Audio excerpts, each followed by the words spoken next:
Hello, everyone. How are you doing today? You know what time it is. Sponsor time. Us and Tier None Productions, Mr. Tiernan, bringing you a crazy, crazy show. Kublai Khan, Friday the 13th of September 2019. Yep, with Orthodox, Go for Gold, and Past Comfort. Need tickets? I know you do. I know you do. Get them from a local band, $15, or go to kublaiKhan.bpt.me. That's online ticket purchasing. It's $15. Presale, $17 a day of the show. You're going to want to get them early. Sorry, I coughed. It's very unprofessional. I'm going to leave it in there because that's just the kind of low-tech shit I'm into. But yeah, Kublai Khan, it's KUBLAIKHAN.bpt.me, or get your tickets from a local band. Again, September 13th. It's a Friday the 13th. It's going to be fun. Orthodox, going to be great. Kublai Khan, can't wait to see them. They got a new fan in me. Been enjoying their music videos. They are brutal. And it's going to be at Vino's. It's going to be a stellar fucking show, and I can't wait for it, and I hope to see you all there. Today's guest, Mr. Nathan Cloos, and I called him Nathan Cloos forever until he corrected me on the podcast, which seems to happen quite a bit, because that's just how I roll. I like to fuck shit up. Sorry, I'm coughing again. Very unprofessional. But you guys didn't come here for professionalism, did you? He's a smart man. He's an audio engineer. He's in a band. He does some really great recordings. He lives in Ozark, Arkansas. I think you guys should give him a look-see. He goes on about it. We go on about it. But the thing is, with this podcast, we're nerding out, and then a storm rolls in. And I live in a terrible house. The electricity, the way it's ran, everything's all just terrible. And a storm came in and was knocking my power out, and it like just in spurts. Like it would go off and come back on. So we kept having to restart the podcast. You'll hear it cut off. Sorry about that. Really nothing I could do. Act of nature. But the conversation was fantastic. I love getting to nerd out on the little itty bitty things, especially when it comes to like recording and things like that, because I'm so interested in it.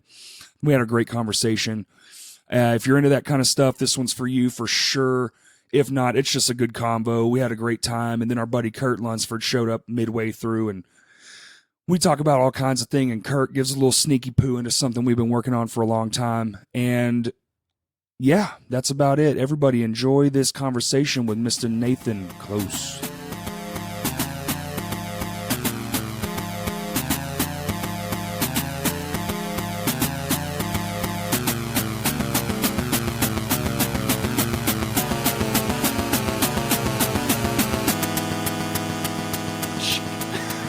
Yeah, take two here. I'll just open a second one.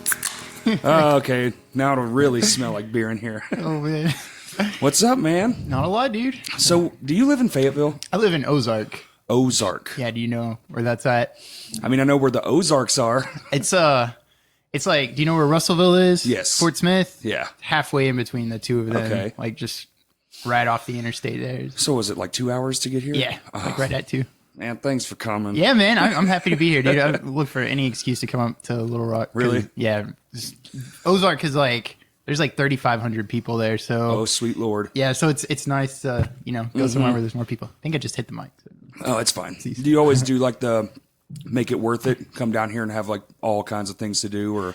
Sometimes, like usually the only reason I come down here is for shows or something. But yeah, something like this, like it's, yeah, man, just a conversation about stuff. Like I'm totally down. Right, it's all right. good. Is there any kind of venue like in the Ozark? No. No. Well, I mean, there's bars there, so Okay. you get the bar bands and all that stuff, but nothing like Fort Smith. Well, I don't know if there's even much in Fort Smith, for the scene type stuff these days. I can't think. I've never heard of anything. I mean, in a while, there used to be a place. I mean, there's been several places because that's where my band always played at was Okay. in Fort Smith, but it's, I don't know, it's places come and go and stuff. It doesn't have as strong of a scene as like Little Rock right now, for instance. Right. So What band were you in? it's a band called Our Only Hope. We were like metalcore type stuff. Everyone's got that metalcore band. Everyone.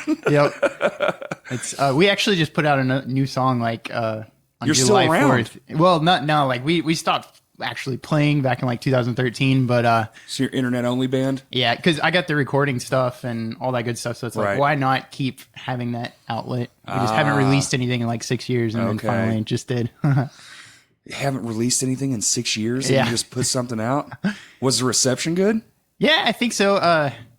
Probably not as good as what we had hoped, just because we don't ever post or anything. Right. So our page has like 0 reach right now. Like, so it's got to stick that. Facebook wants their $10. Yeah, I know. And we even tried that, but I didn't know what I was doing, so it didn't work out very well. Dude, yeah, now you have to know how to structure these stupid ads. It's annoying, man. Used to, you just paid them money and it went places. Now you have to, like, there's a whole thing. So now you have to learn the algorithm of the algorithm. It's fucking like, come on, dude. I'm so sick and tired of having to learn new shit. Yep. No bueno. So what made you, so you're a audio engineer. That's something I'm not very good at. So I tried, man. I did like what most people do. I, racked up a bunch of gear on a credit card, went and bought all the bullshit, and then got home and started trying to teach myself, Oh, yeah. because I'm not going to go to school for it. Why would I do that? The equipment's cheaper than school, and I figure out YouTube exists, so it's like, just fucking go for it. Yep. And I made one whole album, and it was absolute garbage. Never put it out. It was the worst sounding shit, dude.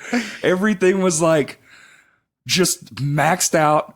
Like I didn't have any buffer clean room. So on the master channel, I'm just like limiter. Just bring it down to man. And then you hear it in like your headphones and it's just like the loudest shit. And it's not even, and then over the years, I've gotten a little bit better, but not where I'd like to be, especially not for the amount of money. And then I started my own podcast, so now I just use all that gear for this. Dude, at least you're using it, man. Like, yeah, I had to do something. Yeah. It was that or sell it, and I didn't really want to get rid of it because it's intriguing. Yeah. And it's like a never-ending thing. I was mixing down last night, the Census podcast, and I was trying new things, like a new EQ trick I learned about pulling, certain hertz out and all that kind of stuff, and just trying to I don't do the whole dead room noise trick where you take the 20 seconds and stretch it out to clean up the background noise. Yeah. I'm not there yet.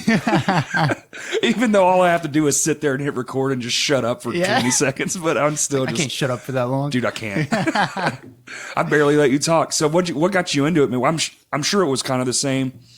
Your band, it sounds like, probably needed to make a record, and I started playing guitar when I was probably like 12 or something. I'm about to be 30, by the way, so I've been playing for a long time.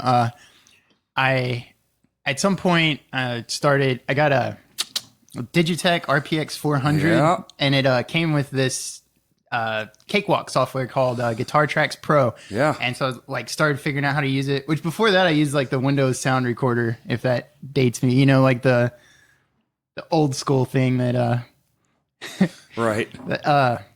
But once I got that, I started figuring out how to actually do tracks and stuff on my own, and with like MIDI drums and stuff like that. And then over time, eventually I actually got in a band, started getting better at it. And so you started using MIDI drums that young? Yeah. Well, the RPX 400 had like a beat thing on it. You just hit a button and it started playing like it was an auto beat thing? Yeah. Okay.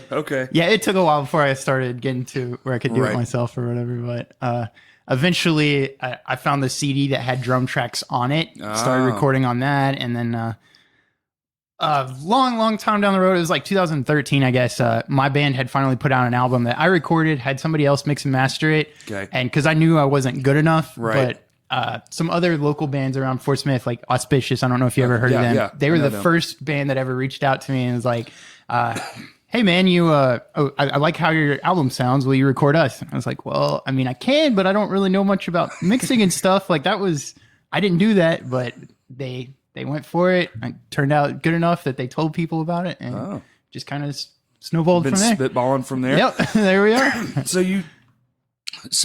I'm not sure what. Do you have a studio space or anything like that? the spare room in my house. I've in your house. Yeah, I've got Cool. all the acoustic treatment up and all that stuff, and just everything's in there. Yeah. Okay, cool. Do you do live drums? Yeah, in the same room. Like, so we have to. That's the first thing we'll do, or we'll scratch guitars first, and then pull the drums into that one room. So it's a pretty small room too. So you're doing that thing too, where you're doing the guitars first now.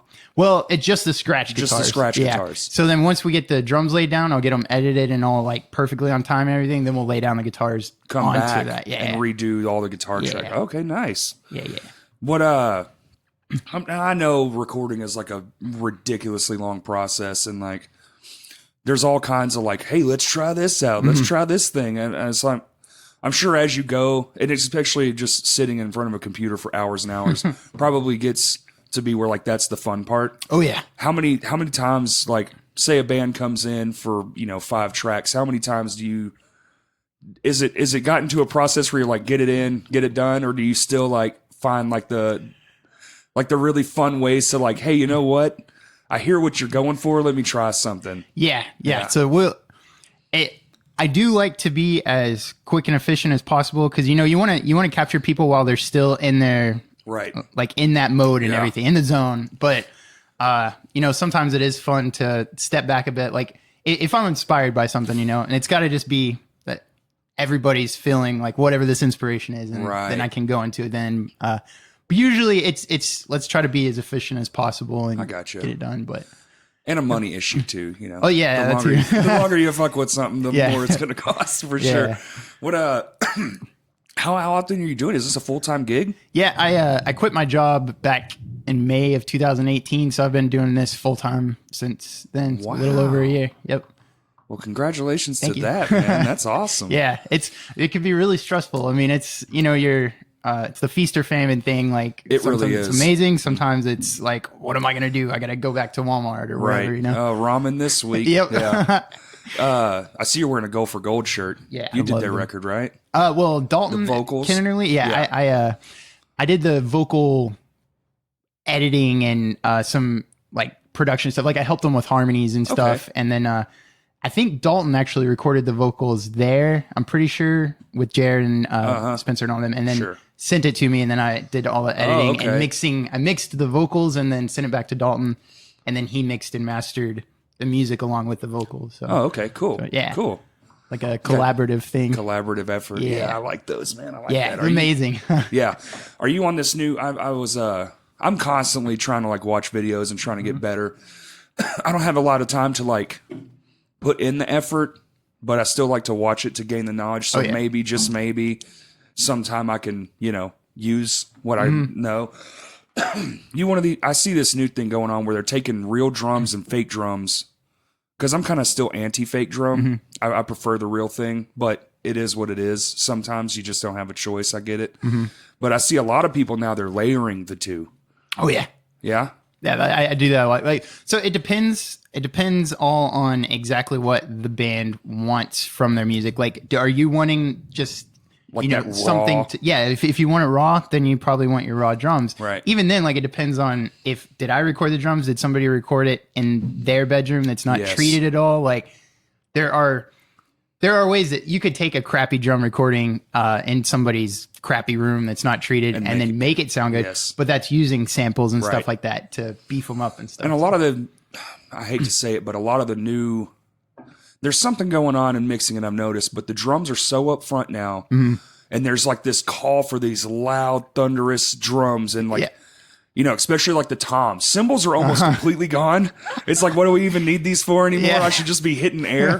and then you got like these fucking, you'll be like, you're like, is he on the crash or the hi-hat? I can't fucking tell. And then all of a sudden you just get like this tom roll, just and it's on top of everything. And you're just like, I mean, I like it, but I'm still kind of old and puristy. So I'm just like, I kind of miss the old days when everything had like this layered approach. I call it a lasagna. Oh yeah, Yeah. dude. I think got people like Joey Sturgis to think for that, Yes. like because that's his like trademark. You listen to signature. his podcast? Oh yeah, dude. Everything Yeah. Joey Sturgis, like that's a huge part of how I learned Really? a lot of what I did was. His podcast is dope, dude. Yeah, With the I was Levy in and- his academy thing, his you did URM his academy? academy, Cool. Nail the Mix, all that stuff. Had a couple talks with him on the phone and stuff too. Like For real? Yeah, he's the way that they've got all that set up is really cool. Like, well, at least whenever they first started, you could get like 20-minute sessions with them. So I had like 2 with him, now 2 they're- with A.L.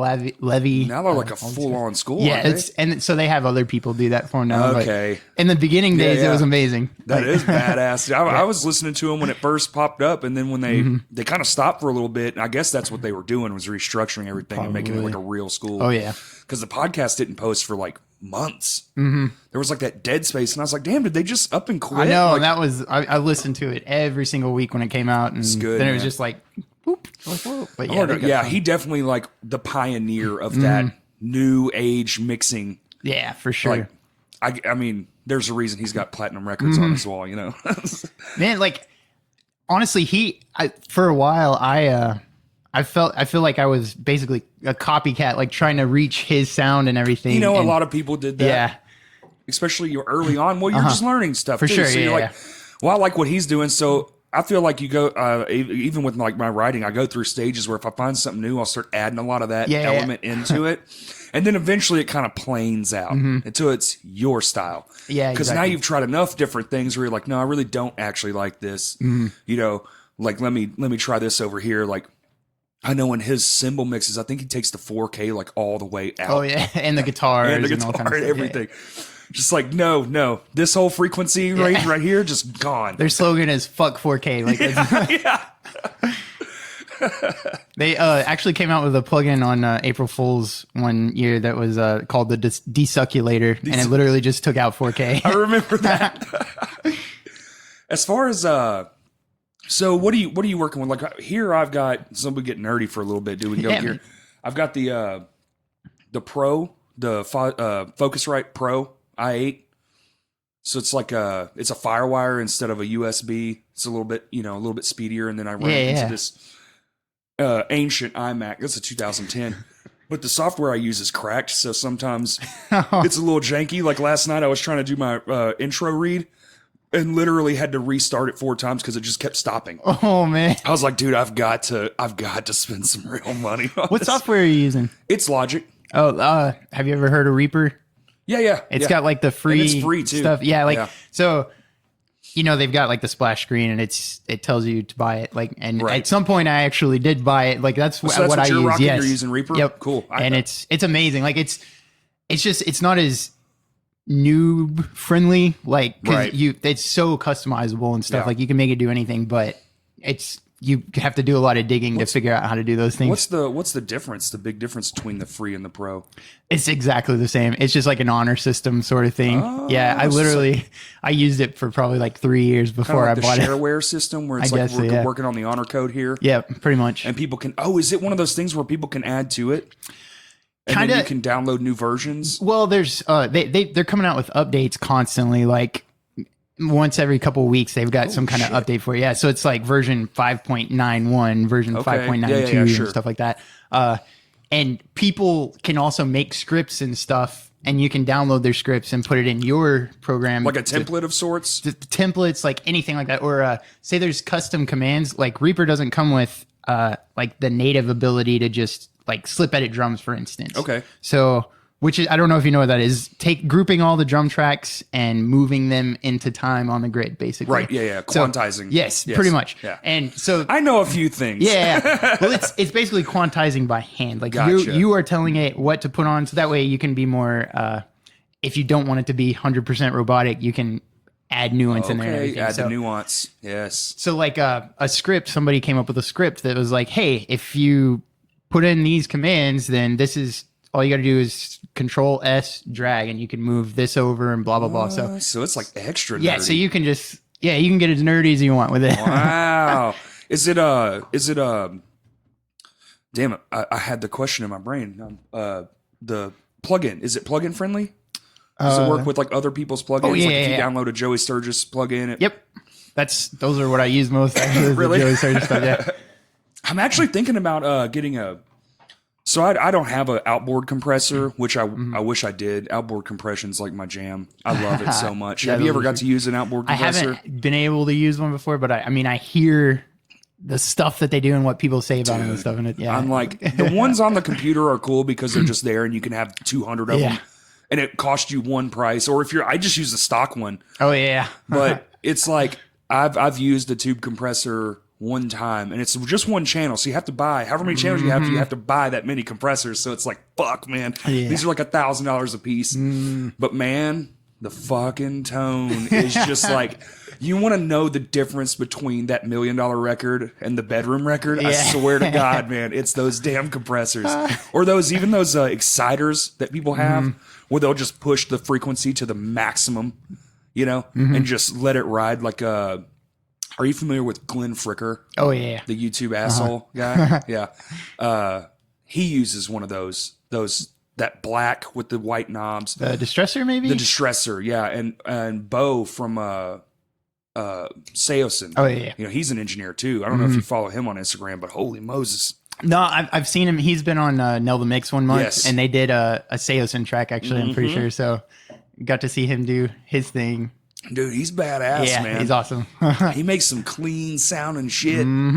I like his approach. If I had all the albums I like were made basically by one guy, the Glow in the Dark, Matt Goldman. The Chariot and Under Oath and all those guys. He made like all those records. And now he doesn't have a studio anymore. So Glow in the Dark's just him coming to you. Oh, wow. Yeah, which is crazy. Yeah, that's awesome. It's like, I don't know what happened to a studio, which kind of sucks because it was massive. I'm sure. It had like Hall A, Hall B. You could record symphonies in this place. But I don't know. Have you ever done anything like that, man? Do you go to, like, say I had my shit here and I'm like, yeah, I got all this stuff. And you're like, okay, the equipment list checks out. Is that like, yeah, I can come down there for a week instead of someone having to go to you for a week? I haven't done exactly that. Something that I'll usually do in a situation like that, if a band's wanting to track on their stuff, is if they need me to come and check it out. Like I've done that. I've been to a couple different places to make sure everything was good to go and everything. But then usually they'll end up just tracking themselves because excuse me. No, you're good. I cough and burp all the time, bro. This is the most laid back. What's the word? The strength that there is to having your own stuff as a band is that, and being able to record yourself is that you've got unlimited time. You're not on the clock of being in the studio and stuff like that. And the thing is, like, gear is amazing. Yeah. But at the end of the day, you look at somebody like Joey Sturgis, he's 100% in the box. He has no outboard whatsoever. Yeah. And so if he's putting out these records that is making, I was going to get to that point because my thing is he could do it with a fucking MacBook and just show up and be like, yeah, cool. We got like the first Attack record sounds like 7-string guitars. It's Ibanez GIO series. They're $200 pieces of shit. I remember. And they sound like that guitar tone on that record. I don't care what you think about Attack, but the tone is ridiculous. Dude, and then on their second, the actual Attack self-titled, like, that was like Joey Sturgis. Just, he figured it out and went all in on that record, man. That record is ridiculous. The sound quality is superb. And it's all from just a computer. Yeah. In like his friend's mom's garage. Yep. It's amazing. Dude. So that's when it comes to the gear talk, it's like, I think gear is amazing and there's like so much good stuff, but at the end of the day, like, you can do it at your place with whatever you have. Like, I mean, there is a certain threshold, like, yes, you're not going to get like a $20 interface from Walmart or something and it sound as good. But, you talk about like your Focusrite. I've got a Focusrite, Claret is what I'm using. And I did use this Focusrite Sapphire Pro, which was like half the price. And honestly, I really can't tell like any difference in them. Like, I've learned that the piece inside the preamps, that's what you really need to pay attention to. And I do believe, I don't know if those are Midas preamps or I think that they might be, or a Focusrite if that's the one that they made for theirself. I know the lower end ones they'll typically like borrow from other companies just to cut the cost. But I mean, even like this shitty little Behringer, like I used for now I have a Focusrite i2 for my portable podcast rig, air quotes. Yeah. But I had this little Behringer guy, and it actually has a Midas preamp in it. And really? Dude, for the one channel that it has that works good, Yeah. Because it's a plastic piece of shit, but the sound quality's not bad, man. Dude, Behringer is not bad. Like, and that's It's crazy. Yeah. So I don't know. I think that's like one of the biggest takeaways there is from like the way the technology is now is bands can record themselves. A bigger part is finding that sound that you have in your head and figuring out how to capture it. Yep. And then like what you have to do to it after it is captured to make it sound like what it is that you have in mind for it. Like what, right. If you have like a particular pro record that's like, hey, this is like exactly what I want it to sound like, then you figure out how to get it to there, right. you know, like it's not about, I need to go get in this $1 million studio. That is not good. The lightning is Yeah, the lightning's fucking with the lights. Is it still recording? Okay, well, it's scaring the shit out of me. The lights are flickering in here. It just a random ass storm just cropped up. Yeah, I was worried about that on my way up here. I saw a bunch of lightning. I didn't know anything. Okay, great. Well, hopefully the lights fucking stay on. But if not, I'll grab the laptop. We'll finish this bitch, and I'll just stitch the audio together. So, does it piss you off? This is a common thing, and I've been an idiot and done this. We'll fix it after. Fix it in post. Oh, yeah. I think when we're talking about capturing sound, I always go to like the guitar player mostly, because a lot of an album is like those fundamental nuances of like your guitar tone and shit like that, and actually giving a fuck. Look, I don't care if you have the best gear, but if you don't know how to tone out your head, it's going to sound like shit. Absolutely. I've heard mesas that sound uncontrollably bad, and I've heard Black Stars that sound 1,000 times better than that. Like it's all about the person. So like your right hand and like the care, I feel like you have to give a fuck enough. That I think that makes a record far more impactful than even just the whole in the box trick. Where I can go download 4,000 different compressors and just keep fiddling until I figure out what I like. Do you, when a band contacts you, is that something that, like, how does the interaction work? Like, hey, we're in this band, blah, blah, blah. Are you looking for a gear list? Are you looking for things like that? Is there like a checklist you go down first? Or is it, if it's all shit, just come here and we'll just DI? Yeah. I mean, for the most part, that's almost exclusively how I end up working anyway. I've got like a Kemper that You got the Axe Effects? It's called a Kemper. So it's very yeah, similar to it. Yeah, sorry. Yeah, it's all good, man. So it that's what I've been using for like the past a little over a year, I guess, and I love it. And sometimes I'll even use plugins for amp tones instead. Okay. Like, 'cause I mean, that's Joey Sturgis, Pod Farm. Like, dude, yeah, literally. Yeah. Yeah, who would have fucking ever guessed, man? But yeah, so whenever they contact me, sometimes even if they're asking me about a gear list, like that can be a bit of a red flag, because the people that I work with generally work with me because they've heard something that I've done before. Right. Well, that's most audio engineers. Yeah, right? exactly. Yeah. And so it's they have the trust that they think I can deliver. So if it's like, well, hey man, do you have this compressor? It's like, no, I don't. It was like, oh, that's not very professional. Because they watch some stupid fucking documentary. Okay, just because Korn has this fucking $1 million studio and they have all these fucking shit in like this granite countertops, like get the fuck out of here, guy. I feel you on that. That has to be hard to, or we'll pay you in clout. Yeah, oh man. We're gonna be huge, bro. Yeah. We're on the come up, man. Yeah. No, I'm sure you are, guy. Yeah. So when I honestly, most of the time, I don't even ask like what kind of guitar they have or anything. There's sometimes depending on, I always do ask for a demo to see like what kind of sound they have and stuff. Cause it's nice to know that going in.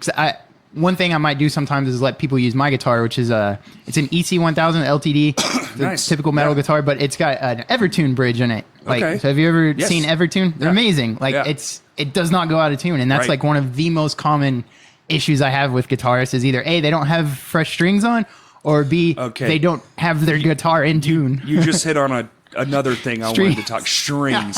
String life, string happiness. Okay, so I sweat like a donkey. It's insane. I might be diabetic. It's crazy. The amount of sweat my body produces. So even at practice, just practice. If I don't clean my shit, it's the next practice. Yeah, like literally the next day, they're rusted, they're garbage. I have acidic sweat. Yeah. But I know in a studio, I've seen videos, and I know you get a lot of knowledge from videos, but I've seen videos, guys, man, they change their strings every single song. Sometimes 2 or 3 times in a song. It depending on how long the takes take. I had to break that up. Yeah, depending on how long the session will take for each song for one guitarist, they'll change them out just so you have like the cleanest possible tone, period. Even without any sweat, without any real stretching, like to where they're just like dull. And they're just like, nope, I want it to be fresh. How much? I know coming in with a new pair of strings, definitely. Yeah, night and day. Don't be an idiot. Like that's 100%. I'm on board with that. But every single song, are you on that level yet? Where you're like, hey guys, I'm losing some clarity here. Yeah, I don't.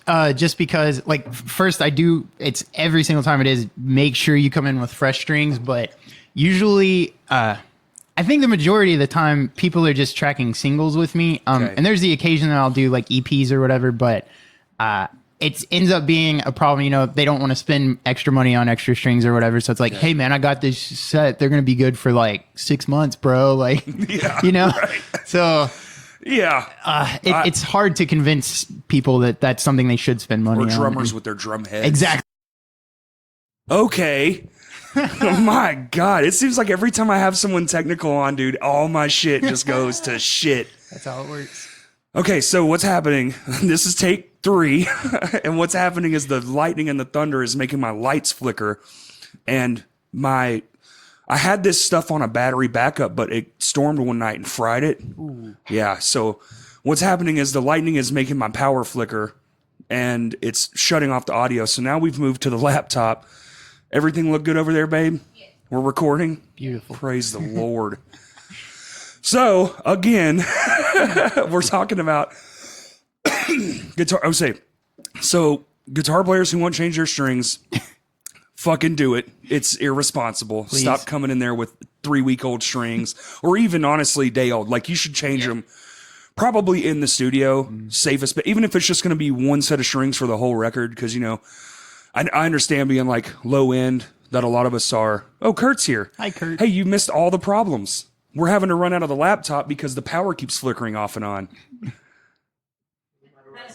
No, not now, because I only have 2 channels. So we'll have to, if you want to put a chair next to Nathan over here, we'll 2 mic it. But anyway, so I'm talking about, we've literally been dealing with this for, 30 minutes? This has been stupid. So if you want to pull it.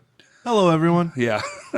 I'm sorry. But anyway, so change your fucking strings. And then we got onto the subject of drum heads. And what I was saying is that my drummer used the same heads for like almost 5 years. And it was just the most deadening thing. He's like, I'll just tighten them up.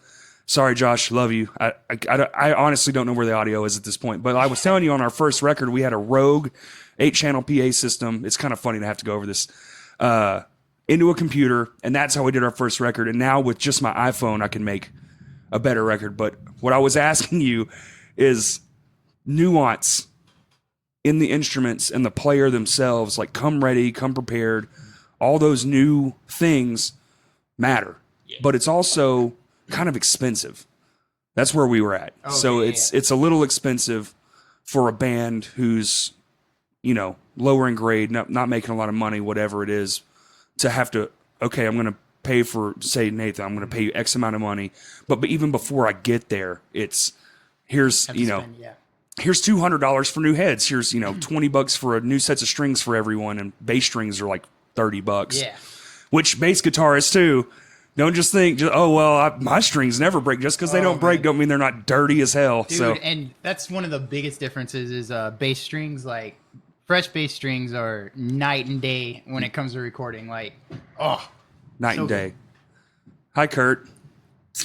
So I'm kind of pushing you out. Yeah. Get out of here. Well, he's just going to sit there for a little bit, and then we'll get into the conversation. Well, I still want to pull that to you a little bit, and then me and you will. Okay, yeah. got you. So anyway, good Lord, man, this has been a day. I kind of like it though. I almost died on the way here like 6 times, but I'm here. What do you mean? It's very rainy and stormy, and no one knows how to drive. Oh, fair. It is Arkansas. Welcome to the hell of earth when it comes to driving. I think now, dude, like when I went in, I had to make 2 turns to get my driver's license, 2. Wow. And one of them was in a roundabout, so I don't even know if that's this. I don't even know if you can count that as a turn, because you just make the circle, so you're not really stopping. And then you had to come back to the way. And back then, we still had 2-way service roads, so I just had to come back down the service road. That is incredible. And they were like, "Here you go. Here's a license." I was like, "That's too easy, even for me. Like that's too easy." But so I got to get back in this train of thought here. So when a band comes to you, I don't remember what the original question I was going to ask, but yes, that's important. The band money for sure. Yes, that's where we were going with it. So do you try to like be like, okay, look, I have my stuff here, just show up, or is it like, I really would prefer you to have this stuff before we move forward? Like what stuff, like the strings? Yeah, just all that kind of stuff. Yeah, if they don't show up with new stuff, we still got a song to make or whatever. So let's do it. And it's not. I mean, I'll tell them right up front. It's like, hey, this is not going to sound as good as it could, but I'm still going to do everything that I can to make it like to the best of my ability, make it sound. Now let me clue the lesser known band dudes into this little trick. Now, for people who are not so great, or the tone's just not that great when they're sitting there, like, do this when they're gone. Have you ever done that? Where you're like, I'm going to replace this completely. You're going to get me in trouble. I'm not trying to get you in trouble. Bro, I've seen and heard some stories, man, where people will be like, just fix it, like the whole just fix it in post thing, man. And it's like, how about we just get it right the first time? Yeah. I've had situations where the bassist, it's always the fucking bassist, dude. No let's just call him out. It's always the bassist. Like I had one situation where the bassist was high out of his mind and could not play what everything that he played. He's like, oh, this is so good. The rest of the band was completely baked as well, so they're just like, oh bro, that's perfect. And so later they're like, yeah, man, just take all that, make it sound good, whatever. And it was another one of those old strings, old everything. And so, okay, well, I ended up just using MIDI bass on that. And that's what I had to do. And guess what? Everybody ended up loving it. Nobody knew it was MIDI bass. It is what it is. I mean, it's a dirty little secret, but I feel like it's a necessity sometimes. Man. Like if I'm going to put my name on this and you're not going to not come in here high, I have to do what I have to do to make sure what's coming out the door isn't pure garbage. Because no one pays attention to all the good shit you do. You make 20 great records and then fuck up one time. It's like, oh, they're only going to pay attention to that one mistake. You know, especially out there in the music world where it's like, oh, why does it sound like that? Well, maybe the band sucked. But you can't say that professionally, right? They're just creative. It's raw. They're going for that aesthetic. Hey, I like raw, man. I appreciate raw. I love it. It's good if that's what you're going for and it's intentional, but not just a lack of I don't know. Yeah. What do you feel about, like, do you ever get anybody coming in and wanting like that over polish? Do you ever go against that? I know getting caught up in like the producerial game, the engineer game, polish is like the key. Yeah. But I feel like there's like a level of overstep. There probably is.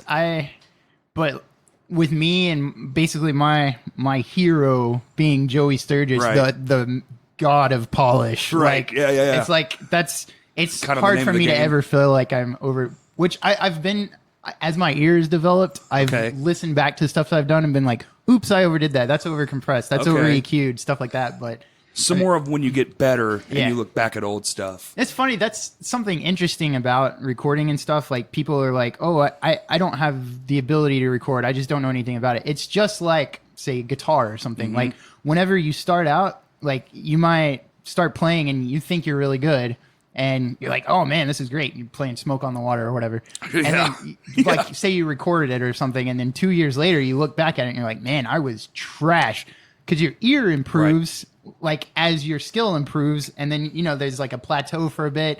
And then all of a sudden you get better. And then you can hear that, hey, I was trash and now I'm getting better. But then you're back at that same level again where you're like, I'm pretty good. I'm really good. I'm as good as anybody else. And then your ear develops a little bit more. You're like, man, I was garbage still. Garbage, yeah. Yeah. So it's the same thing with recording as it is with like instruments or anything. It's just a matter of how much time you put into it, you know? Mm-hmm. So that's something I see a lot of bands like recording themselves and they'll end up like mixing and mastering like, oh, we don't need anybody. And they've been doing it for a couple months or a year or something. And they don't have the ear developed enough to know that there's an issue with what they've done, because it's just like the guitar. It's like, man, I'm really good. Right. And so then they put it out into the world and they get shit on basically because, hey man, this sounds like trash. Yeah. And so that's it's just that learning curve, you know? I feel like too, that's just good advice. Have an outside ear. Yes. And not someone that's like a fan of yours. Mm-hmm. Like show it to your dad. Yeah. You know, see what your dad thinks. He's used to listening to polished top 40 shit more than likely. For real. Not saying everybody's dad is lame, but you know, most dads tend to get a little lame. But, you know, show it to some people who maybe aren't championing for, you know, like, you know, it's smart. Mm. And the car test mix. Oh, yeah. I can tell how many times I've actually gone to the car with my laptop to actually try to like mix something, because I'm like, my ears get so fatigued. I think because I damaged them out in my shed practicing. Oh, yeah. And so I'll just go sit in the car. Are you a fan of mix low, listen high? Do you take that approach where you mix at a low volume? I do over time. Like if I'm mixing for several hours in a row, the volume tends to start going up over time. That's just some phenomenon. I've heard a lot of other people do that same thing, and then eventually, my ears are just fried, so then I can't mix the rest of the day or whatever. Whenever I go to listen, I'm cranking that shit like all the way, you know, because.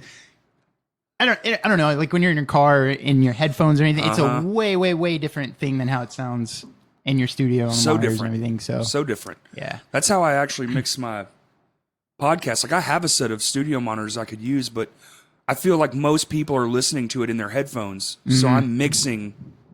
I know that's like a bad omen. Don't mix in the headphones, but like I'm like, that's how 80% of the people are listening to this or shit. on your phone or something. On your like phone I'll or listen to my mixes on my speaker. Yeah.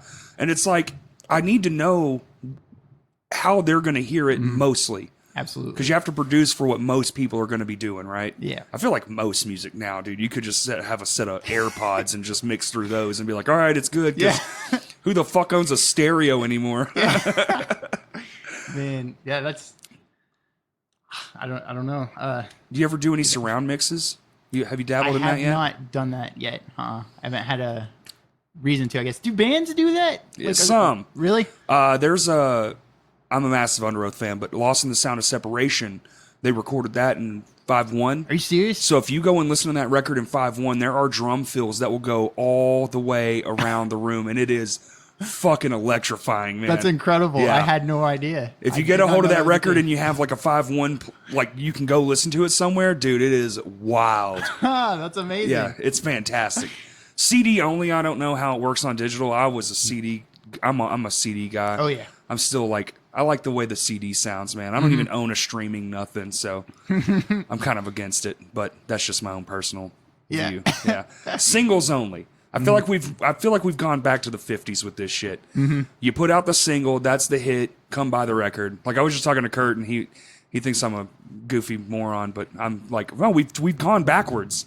Mm-hmm. With just a different medium. Yeah, absolutely. Put the singles out, then put a record out physically. Mm-hmm. That's how I feel about it. Because the singles will get you your traction you're looking for, but it's not wasting all your album on, you know, on the out there. Just, oh yeah, I can listen to it whenever. And then, you know, they only listen to the singles anyway. Mm-hmm. Do you ever see the thing on iTunes where like the little meter, how many people listen to what the song? Popularity or whatever. And you see that there's just like one or two. That's something great about doing singles, especially if you haven't put out like an album before or something, is say you go in and do one single and then put a little bit into marketing it right and everything and put it out there, you get feedback. Yes. You get to hear what other people, if you just sit for, you know, like what my band did, we sat for like a year and a half writing and recording our album. Like, and since we were doing it ourselves, there was no input from the outside whatsoever. Yep. And so, you know, we had no idea how people were going to take it or how it even, you know, if they were even good songs or whatever. And that's just something that happens a lot. if you go and put out the singles first, you're going to get that feedback from people. And that doesn't mean, you have to make your stuff what other people want it. But if your goal as a musician or artist is to be successful in however you define that, if it's in popular music or whatever, you got to do stuff that people are liking. Yeah, so it's good to take feedback into consideration. I want to sell out just enough to where my bills are paid. Yeah. Nothing past that. So I can still kind of do what I like doing. Absolutely. But I'm not playing top 40 garbage. Yeah. That's the dream. If I can make, I think I did the math once. It was like $500 a show. Oh man. 4 nights a week, $500 a show. That's like, I'm done, man. That's it. I can do this for life. It sounds like a lot of money, I guess, if somebody was hearing that, but it's not. After you pay for gas and everything, you're going to come home with a basic income. That's like minimum wage. Man, I've actually had my mind blown like in the last year, meeting people that have worked with like bigger bands that are touring and stuff, and not even necessarily big. There's one dude that I know that is in a Jimmy Buffett cover band, and they make something like $7,000 a show. Yes. There's like country, some country rap artists that I know of that make like $25,000 a show. That's so like fucking crazy. It's nutty. Like, cause bands, local bands are like, man, we want our $50 guarantee. Like, and they're not even willing to shell that out. And I don't know. I think there's a lot to do there with supply and demand and market. 100%. All that 100%. stuff. Well, there's a lot more of it. That's the problem. Mm-hmm. There, it's very, the farther down you go, the more saturated it gets. So. And it's the same with every aspect of it. With recording and stuff, you can go down the road and anybody has a setup that they could record you with. Technically, I could. Exactly. If somebody was like, "Hey, will you just do it?" and I'd be like, "I mean, I guess." Yep. It's gonna sound like shit. Oh man. And Trust same me. with bands putting out music. Like there's, like even if bands went and recorded somewhere decent, like there's no guarantee that people are even going to like it or anything, because there's just so much being put out these days, especially Spotify. I don't remember what the number was, but it's something crazy amount being put out every single day. Yes. So it's just oversaturation everywhere. Everywhere. Like, all over the place. And that's why they just favor the lesser. Like they just go up. And that's how I feel about it. It's like, well, they're only favoring them because there's less of it to filter through. And everything else you have to like go down and be like, and so you get on those playlists. I know they do the playlist thing where like hopefully you get curated onto something and that takes off. Whatever, dude. It's aggravating to me sometimes because I feel like on those playlists, it's like, are they listening or is it just background noise? Yeah, I do you don't think? know. What do you think, Kurt? You're a Spotify guy. Get in on this. Do you think those playlists are more of a background feature to someone's just normal life? Like I'm cleaning my apartment, let me put on this pop playlist. Do you think it's actually helping, or is it, or just generating plays and that's the cool I think part? it definitely helps. I mean, just like working closely with Go for Gold, like you can see that like they've been put on playlists, obviously, and that helped them get their numbers on Spotify to where they are. But for the most part, it stayed pretty consistent. Really? So like at the peak, I think it was like 13,000 monthly listeners or something like that. And now like they've been fluctuating between like 8 and 10,000 regularly. Wow. So the people that actually like paid attention and found out, like those people are sticking around and like they're actually listening to. Now I can't say that for everyone. I can only reference what I'm aware of. Yeah. But then you see something like Census, for example, where like they had a single, they put it out, it got on some solid, playlists, it got a lot of traction, a lot of plays, and then they put out their next one, and then it doesn't get picked up, right? Right. So then it doesn't have as many plays, and then it's not growing really that rapidly. So it's like, obviously, a lot of people really like the single, they like the song, but how many of those people actually converted and like listened to them regularly? That's what I'm terrified of. Got excited about like them putting out new stuff. Do you think that has to do with certain fan bases too, though? Because Census would be in a completely different fan base than Go for Gold. Do you think maybe they're just a little bit more finicky as to what they're going to be listening to as far as like long-term mental capacity? Oh, absolutely. Pop punk kids are very sad. Yeah. And if they can find a band that keeps them describes how sad they are, they're going to listen to them religiously. Okay. Well, now we're playing into psyche and stuff. Whereas Census is more like, that's a very like niche sound. It's still closer, I would say, to like mainstream music than I would say Go for Gold is. Yeah. But it's not either like stupid heavy or like really, really mainstream. It's kind of somewhere in the middle. So it's very like, if you're really into that style of music, you're going to love them. Right. But if you're not, they might like, you might hear the song and be like, this is good, but you might not actually like follow what they're doing. Okay. I agree with that.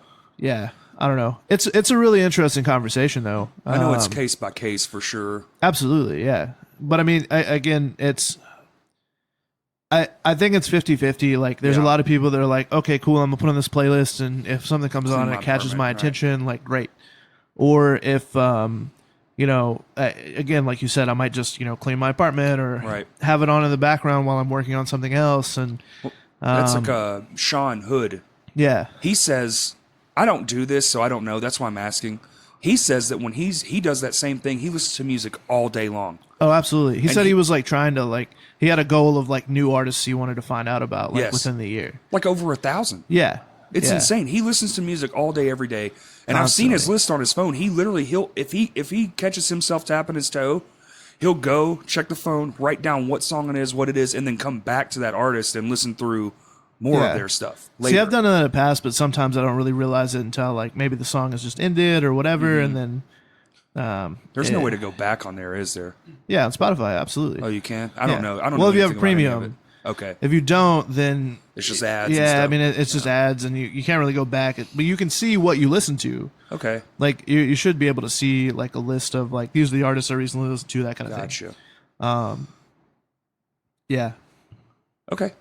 On the census thing, something that I think might be contributing there, like, and this is something I wonder, is the quality of the playlist that you're put on, because they got it was I Can Feel Eternity was the one, and it was on a Christian playlist, but the not all the music on there was stuff like them. It was I think the one right after them was like some rap song or something like that. So it's like, okay, this is all Christian music, but it doesn't. It's not in the same genre. Exactly. So Go for Gold, they're put on these punk playlists or pop punk or whatever, and you can hear some cohesiveness between the songs. So people that listen to the playlist are more likely to like them. That's a great point. Whereas with like the playlist that Census was on, it's all kinds of random stuff. How the fuck does that even work? Does anybody in this room know? Do you have to physically send them the thing and be like, hey, check my shit out? Or is it just groups of people going through shit all day going, oh, this is cool, drag? It's actually curated, yeah. Like it's curated by Spotify staff. But they have like Spotify curated playlists, and then you'll like pre-upload your stuff and like set the release date and all that. Okay. And then you can submit it to different playlists, and then it'll be released, and then they'll look at it, and then they may add it to those playlists if they think it fits. And Go for Gold, like the playlists they got added to, like most of them all had over 100,000 people that were following the playlist. Okay. So these are people that actively listen to it. And again, he made a great point. Like they were like punk or like pop punk playlists, genre based versus like Census, for example. So that could be a very important role into how that works. Absolutely. I mean, I get that. That makes a lot more sense. Now, Nathan, being an engineer, I don't mean to do this, but I meant to say like also engineers 9 times out of 10 take on the producerial role. Oh yeah, it's all, which a lot of people, it's all like it's all becoming one name now, like one encompassing thing. Like engineer means I'm going to get you through this whole ass record. Yeah, pretty much. You said you're almost 30. Being somewhat older than probably most of your clients, are you getting a lot of this now, where a lot of bands are coming in minded to this whole streaming thing? Because back when I was doing it more so, I mean, I'm still doing it, don't get me wrong. I think we're actually coming to you to make our single and everything. So awesome. But I don't really follow so well. So I'm just kind of like, you guys do what you do. If you need me, I'll be there. Cause I don't know anymore. I just need to learn things. And that's why I like having these kinds of conversations.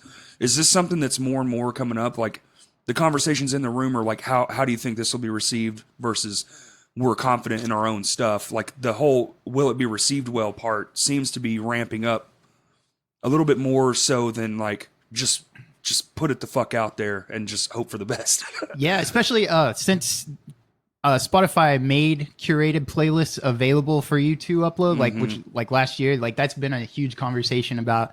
That's been a huge conversation that I have with the bands when they come in is like, hey, what are you guys planning on doing with this after we record it? Because you know, the old way that things were done. You go and record, and then as soon as you get your stuff back, you're just throwing it up on SoundCloud or MySpace or whatever, or YouTube. Or in my case, you just show up to the show with CDs in a box. Yeah.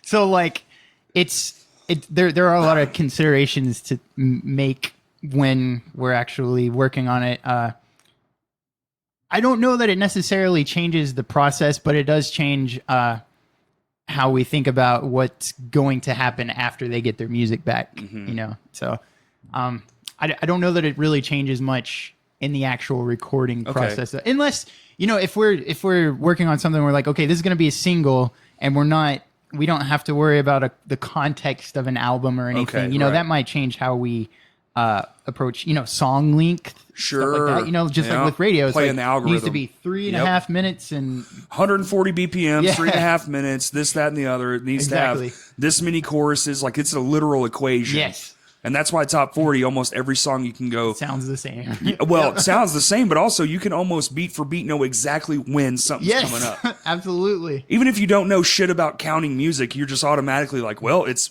been 8 bars. It's time for another chorus. And even though that is, you know, like, we're laughing about it, but it actually, I think there's more to realize there about what it says about people in general, and you expect certain things, and pop music is popular music for a reason, right? And you know, it's something me and Kurt have talked about before. Is like, this is a little bit off, but connections. Like, that's basically what music boils down to. Is you've got like this part of your soul that you're trying to express in some way, because you want to connect to other people, and the people that are listening want to be able to connect with something. So when they hear your music, are they able to connect to it?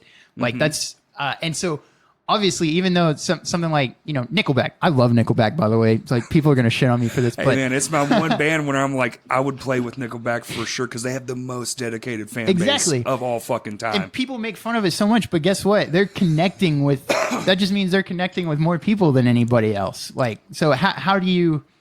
Maybe as a band, and like, what are you doing to connect with people? Like, me and Kurt talked about like that Go for Gold album release show. Like, when I went there, like, that was like my favorite show I've ever been to, just because I felt so connected to everybody in the room. Like, there was this energy in the room. Yeah, there was a big energy in that room. Yeah. And I don't know exactly what it was, why it was the way it was, but that it all comes back to that one thing: connection. Like, I felt connected to everybody. Connection. Also, you know, we're going to be doing a podcast about this later, but like timing, planning, all those things, like all the little idiosyncrasies, like all the little bits, the details, you know, the devil's in the detail. It really is, man. You know, why should 400 people come to your fucking show? Yeah. Why? Exactly. You got to give me a big ass reason, you know, especially these days. I could sit at home for $8 and watch Netflix all month. I don't got to do shit, you know, and still be the same entertained. Another question: why is it, like what we were saying earlier? Why is it so difficult for bands to make money? Because there are bands doing it. There's people like Nickelback, Taylor Swift, stuff like that. Why are they making millions of dollars a night? Yeah. Why? Like, that's, and I don't necessarily have the answer to that, but it's something interesting to think about. I think numbers. There's only a few. Like, when you go to, okay, so like we talked about earlier, as you go down, the thicker the plot gets. Like, you go down the rabbit hole, and then all of a sudden there's, like, locally there's 4 billion metal bands. How many pop bands have you ever been to see? 0, probably. I've never fucking seen one. No, you're a liar. No, I mean, I have, but a pop act, like a single man or 5 guys on a stage doing, like, dancing locally. Hey, Rebecca Black follows me on Twitter now, so yeah, well, you are popular. You are the man. But I'm saying, so that density, especially with the ease of being like a rock and roll band or like a heavier band or even just a blues band, you know, the ease of having just the instruments instead of focusing on one singular person, such as, like, I just found this out, like, last year, I do believe rock and roll metal was the #1 streamed genre because there is so much of it. For the first time ever, hip hop this year in 2018 took the mantle of most listened to music across the board. As far as, like, all the streaming platforms, what was sold, blah, blah, blah, blah. There's a whole bunch of shit that goes into that. But you're seeing a rise in hip hop, especially even like here. Like we're always behind on everything, but even here you're seeing a rise in hip hop. I just had Jordan Cox on, and he's doing shit. He's playing shows far more. Shout out to Jordan Cox. Definitely shout out to Jordan Cox. I think that has a huge play in that. Like, no, there's not a lot of people doing the softer versions of what's down below, and what's down below, which would be the most. It's so spread the fuck out and so many people doing it. Like we have 3 venues? Yeah. And all these bands are trying to get into 3 venues. You really have to stand out. And you have to, even if you can't stand out, you better stand out either with the production of your show, how crazy is how intense is your live show, like your performance art, flyer creativity, fucking we were just having this conversation yesterday with Stan. The creativity of your marketing strategy counts as much as you playing on stage now. Yeah, because you have to get through all the fucking noise. And Stan had this brilliant flyer he showed us. I'm not gonna, say it out loud because he's doing it right now. But it's genius. It's genius. Like what he did was genius. It's like, it's not anything crazy. Like it's not. No, it's been done before, time and time again. But like in our circles, you just don't see it done very often. Yes. So to see someone like put in that effort and figure out like how can I do things differently, and then execute on it, because he didn't like shop it around or anything like that. He did it and then went out there, put up the flyers, like that kind of thing. Yep. And like now we'll see the results and we'll see if people respond to it or not. I'm interested, man. I'm going to the show, so I'm already going to be there. But I should be. What I was going to say about what? Nothing. I'm just giving you shit. I said shame. Shame. You said should be. I mean, I life is unpredictable. I know, man. I'm just giving you shit. Yeah. You made me lose my train of thought. What were you saying about Stan and his flyers? Before that, right before that. About like setting yourself apart. Like, yes. Like obviously like making, like it's just as important, the promotional aspect of the show and like building up to when it happens as it is the actual show. Yep. And a lot of people will just forget about that. Yeah. Well, when you make to me, promoting on Facebook is whatever. To me, it's almost fucking dead unless you know exactly. You have to pay attention to when your band's posts do the best. Like, what day is that? What time was that? Mark it down in your fucking calendar. If you're going to put an ad-based thing behind it, you better have a friend who's good at ad-based advertising. It's about engagement. You have to make people, not only like, do you have to reach out and ask people to engage with it, but you have to make people want to. Yeah. You have to ask questions. You have to start a conversation. You can't just say, hey, we're playing this show. Please come. That's it.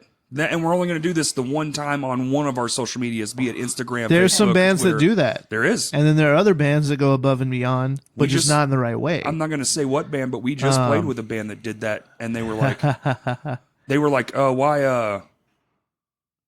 Anyway. What do they say, Corey? No, I'm not going to get This is the call-out podcast. That's what this is turning into. Not. It really is this really what I'm thinking of as well? No. No, it's not. No, because it didn't transpire. It was at the show, and they got all butthurt about us being up there. And I was like, well, I checked all your things, and from what I can gather, that nobody's here for that anyway. We had like an argument, and then we made up. So it ended well. I didn't hear about any of this, and I want all the dirt. Yeah, I'll tell you later. It ended was fine. Was this the farewell thing? No, not at all. This is after that. After that, yeah. What did you play after that?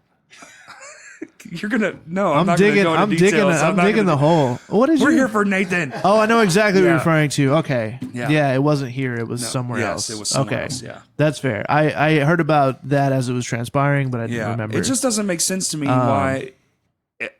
And I don't know, man. I'm trying to learn as much as anybody else as far as like the new way to do shit. I feel like younger people have an advantage because they grew up in the new way to do shit. They kind of invented it. But at the same time, it's like, if you're not trying at all, then you don't have a fucking room to bitch in. Go somewhere else with it. Because, dude, the level of fucking you can still bitch at our shows. Just please pay to get in. The level of try though that is going on with the bands that are having the 400 people shows, and we're going to get into this in a podcast like 3 weeks from now because there's a whole to do. But man, it's insane. it really is insane the amount of effort that goes into a show. And honestly, just also oversaturation and things like that. I know we're like way off topic right now, but It's a podcast. There are no topics. You just talk. Well, fair.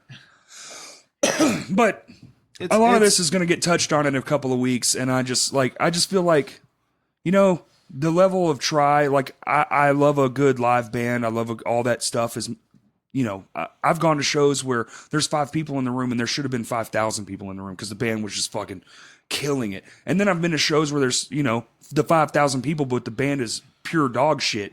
So it's like, well, what's the difference between those two bands? The try before they get there. Almost always. You try before you get there, and you make an impression with the people that actually show up. Yes. You have to make some sort of like, you have to make a connection. Like you have to give them something to remember. Mm-hmm. Like don't just stand on stage and play your music. That's it. Like interact, engage, say hi to people after the show. Like build that community, especially as a local band. And I mean, even not as a local band. Like if you want to come back to this market and play and have a good pull. Also, something is, even explaining yourself when you're busy at a show helps. I've learned that recently. Somebody will want to come up to me and talk to me, and it's like, hey, brother, please come find me when I'm not doing this particular part, because like right now is just insane. Thank you, you know, but just blowing them off, you know, they're going to automatically be like, that guy was a fucking dick. Just a quick, like, let me get back to you. Like, I deal with that constantly, like photographing shows and like being in the crowd and like walking past people I know. And I'm just like, hey, what's up? But also I have to go do my job. Right. Yeah. No, I get that totally. But also that kind of wraps back into the recording part. There is an aspect of, you know, you have to, it's more than just, what is the thing that, when you're making a record, there's like all these other things you have to think about. Internet presence, what it's going to do after this. What are your singles? Are you going to do music videos? Like what you were saying, those conversations, I feel like you being a producer engineer guy, like those conversations are probably coming up around you all the time. How much of your own like self are you injecting into those conversations? Are you just listening to it go on in the background and being like, kids? Or is it like, hey guys, maybe don't do that? Yeah. If there's something that I can help with in some way, then I try. Like, you know, after Spotify started doing the playlist thing, for instance, and Census submitted theirs, and I saw that, like, that's something that every single band that comes in, I'm like, hey, check. If you don't know this already, Spotify, you submit it like this, you can get on these huge playlists, right? Blah, blah, blah. But, yeah, anytime I can, if I'm in a position to be able to help, then I will. If I'm not in a position to help, then I'm probably in a position to learn. So I'll just sit and listen. So, I mean, it's just a matter of experience. You know, everybody's got their own experiences. Everybody brings their own stuff to the table. And a reason that I think it's important to know all those other things involved with recording is because, I mean, not just involved with recording, everything outside of it. Right. It's still important to me because at the end of the day, bands are coming in, they're paying a lot of money. Why are they paying that money for the song? What's the point? Like, are you just doing it as a hobby, or are you actually trying to get somewhere? If you're trying to get somewhere, then let's figure out how to get this. Like, once you get out of here, what are you doing with it? 100%. I feel like I keep derailing this. So I'm sorry. I'm all over the place, dude. I just want to say shout out to you real quick too for like wanting to have that conversation and like actually be more helpful than just like, oh, hey, we come in and record, and then you're like, okay, cool, thanks for the money, go home. Yeah, bye. Because like there are a lot of people that do that, and they like have successful careers by doing the very bare minimum.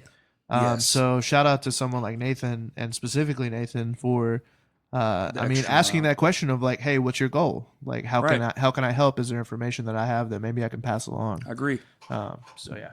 Now it's Cloos Audio, right? Close. My last name's Close. Yeah, it's messed up. Why is there 2 O's? I don't know. And no E. It's German. I don't know. Okay, well, I'm German too. Damn it. Dang. Bunch of fucking Germans in a room. Stupids. So Close. It's gonna fuck me up now. Close Audio. Okay. I just had my mind wrecked. I should have asked you that shit right on the front. So it's Close Audio. I screwed up by naming it that with my name being so bad. Like, no, it's fine. It's fine. We'll get through it together. Now, when somebody's listening to this, they're like, dude, I want to go check this guy's shit out. Now, if they're gonna find you, listen to your stuff, and be like, this is the guy. What's the great way to like get their approach to you? Like from what's a good start? Go to my website, closeaudio.com, CLOOS audio.com. It's got examples of bands that I've worked with and stuff. And then at the bottom, it's got a thing where you can send me an email, which is way more easy to get a hold of me than something like Facebook, because I'm constantly getting messages from people and stuff all the time. And it's really hard to keep up with. But if it goes to my email, it's guaranteed it's going to get checked within like the day, because I have set times every day that I check it. So that's the easiest way to get at least a conversation started about recording and stuff. Yeah. And when you're doing like all your preliminary conversations and stuff, I'm sure you would prefer bands just come to you, right? Yeah, for the most part, it really depends on budget and stuff too, because if they just don't have the budget for it, but they still want really good sound, then I'm going to try to figure out, like, have them send me demos and stuff and see if they have the capabilities of doing it themselves in the house, and then you mix and master it. Because depending on what they want, like if they need help, like with production stuff, like I love like helping write harmonies and stuff like that. Like that's my jam, but it's not necessarily what's needed for every single project. So that's when somebody sends me an email or something and asks about working with me, usually one of the first things I'll do is try to set up like a phone call and just have like a conversation like we're having right now. Like, hey, what are you trying to do? What are you trying to get out of this? Like what budget do you have? Like, is this even feasible that we work together, So I think another important thing too is that when a band is choosing to track in-house, like if when we work with you, I believe we're coming to you. I don't know if the conversation's completely done or not, but whatever it is, I do believe we're coming up there. But at the same time, it's like we could do it here. I have all the shit. Yeah. But I feel like there's an important conversation that has to be had almost regularly with if there's somebody like say we're like, dude, we're gonna do it in house because just budgetly it's just not working out. We're gonna do it in house. I should be sending you stems. How often do you think I should be sending you stems to make sure we're on track and doing the right thing? And you're like, hey, why are you leaving in missed notes? Why are you leaving in like string picks? Like that kind of shit to be like, I want to deliver the best product. You're not sending me the best product. It depends. Most of the time bands end up rushing the recording part. I think like, even though they've got unlimited time when they're recording it themselves, they just, I guess, want to just get it done. So a lot of times I get all the stems at once, and then it's like, hey man, this guitar is out of tune for the whole song. You might want to re-record it. Sometimes they do. Sometimes it's still out of tune after. So it's, I don't know. It's tough, man. It's really hard to say. I tune after every take. That is something that I will very much do. Like I get whatever my tuner is, and I'll have it in. That's like, it's in the chain 100%. Every take, like, oh, I messed up. Fuck. All right, retune, retake. Yep. Yeah. Or just everybody get an Evertune, please. Like, it's just the coolest thing ever. And you talking about the little clip on? The Evertune is the bridge. Like it reacts like as the string. Oh, that's right. Yes. Yeah. So it like stays in tune no matter what. No like matter you can what. bend the hell out of it, and it stays on that one note. Like it's amazing. Yes, that's right. We talked about that earlier. Yes, dude, that thing is ridiculous. Yeah, it's so good. Now, shitty musicians. I kind of want to get in there. Well, it's a huge problem. They're all shitty. Yeah, well, we all are shitty in our own ways. Yep. I'm definitely shitty. Same. You're all shitty. Hire Nathan to make you sound better. And hire Kurt to make you look good. We got the fucking dynamic duo up in this bitch, and then come on my podcast to promote it. Boom. We're a trio of deadly somethings because I can't think of things on the fly right now because I'm too worried about if my fucking computer is going to stop recording. Hey, it quit raining. Yay. So there's that. Oh, man. This has been the wildest podcast. And of course, it's when the audio engineer's in the room. That's just fuck me, right? Oh, man. But anyway, it is tough. And I understand that that's probably... because a lot of people listening probably, there probably might be some people that want to like be engineers. You have to have some hard conversations with people sometimes. And I've heard stories of engineers. I'm going to fucking lose it. I've heard stories of engineers having to tell bands like, hey, I just don't think you're ready yet. Yeah. Have you ever had to have those conversations? I've needed to have those conversations, but up until more recently, like, I've been extremely, just as my personality, like non-confrontational as a person. It's hard. Yeah, it's hard. But it's which is something I'm trying to work through right now. Actually, right. Like, Yeah. Welcome to your 30s. Yeah. So a lot of times it ends up being, if there's shitty, it's just I let them do their thing and then do whatever I can do in post to make it work. And sometimes, it's not always my best production, and but more these days, like I'm finding ways to get around it, like in the recording process, like trying to get them in the right place to be able to make it work. Yeah, the right mindset.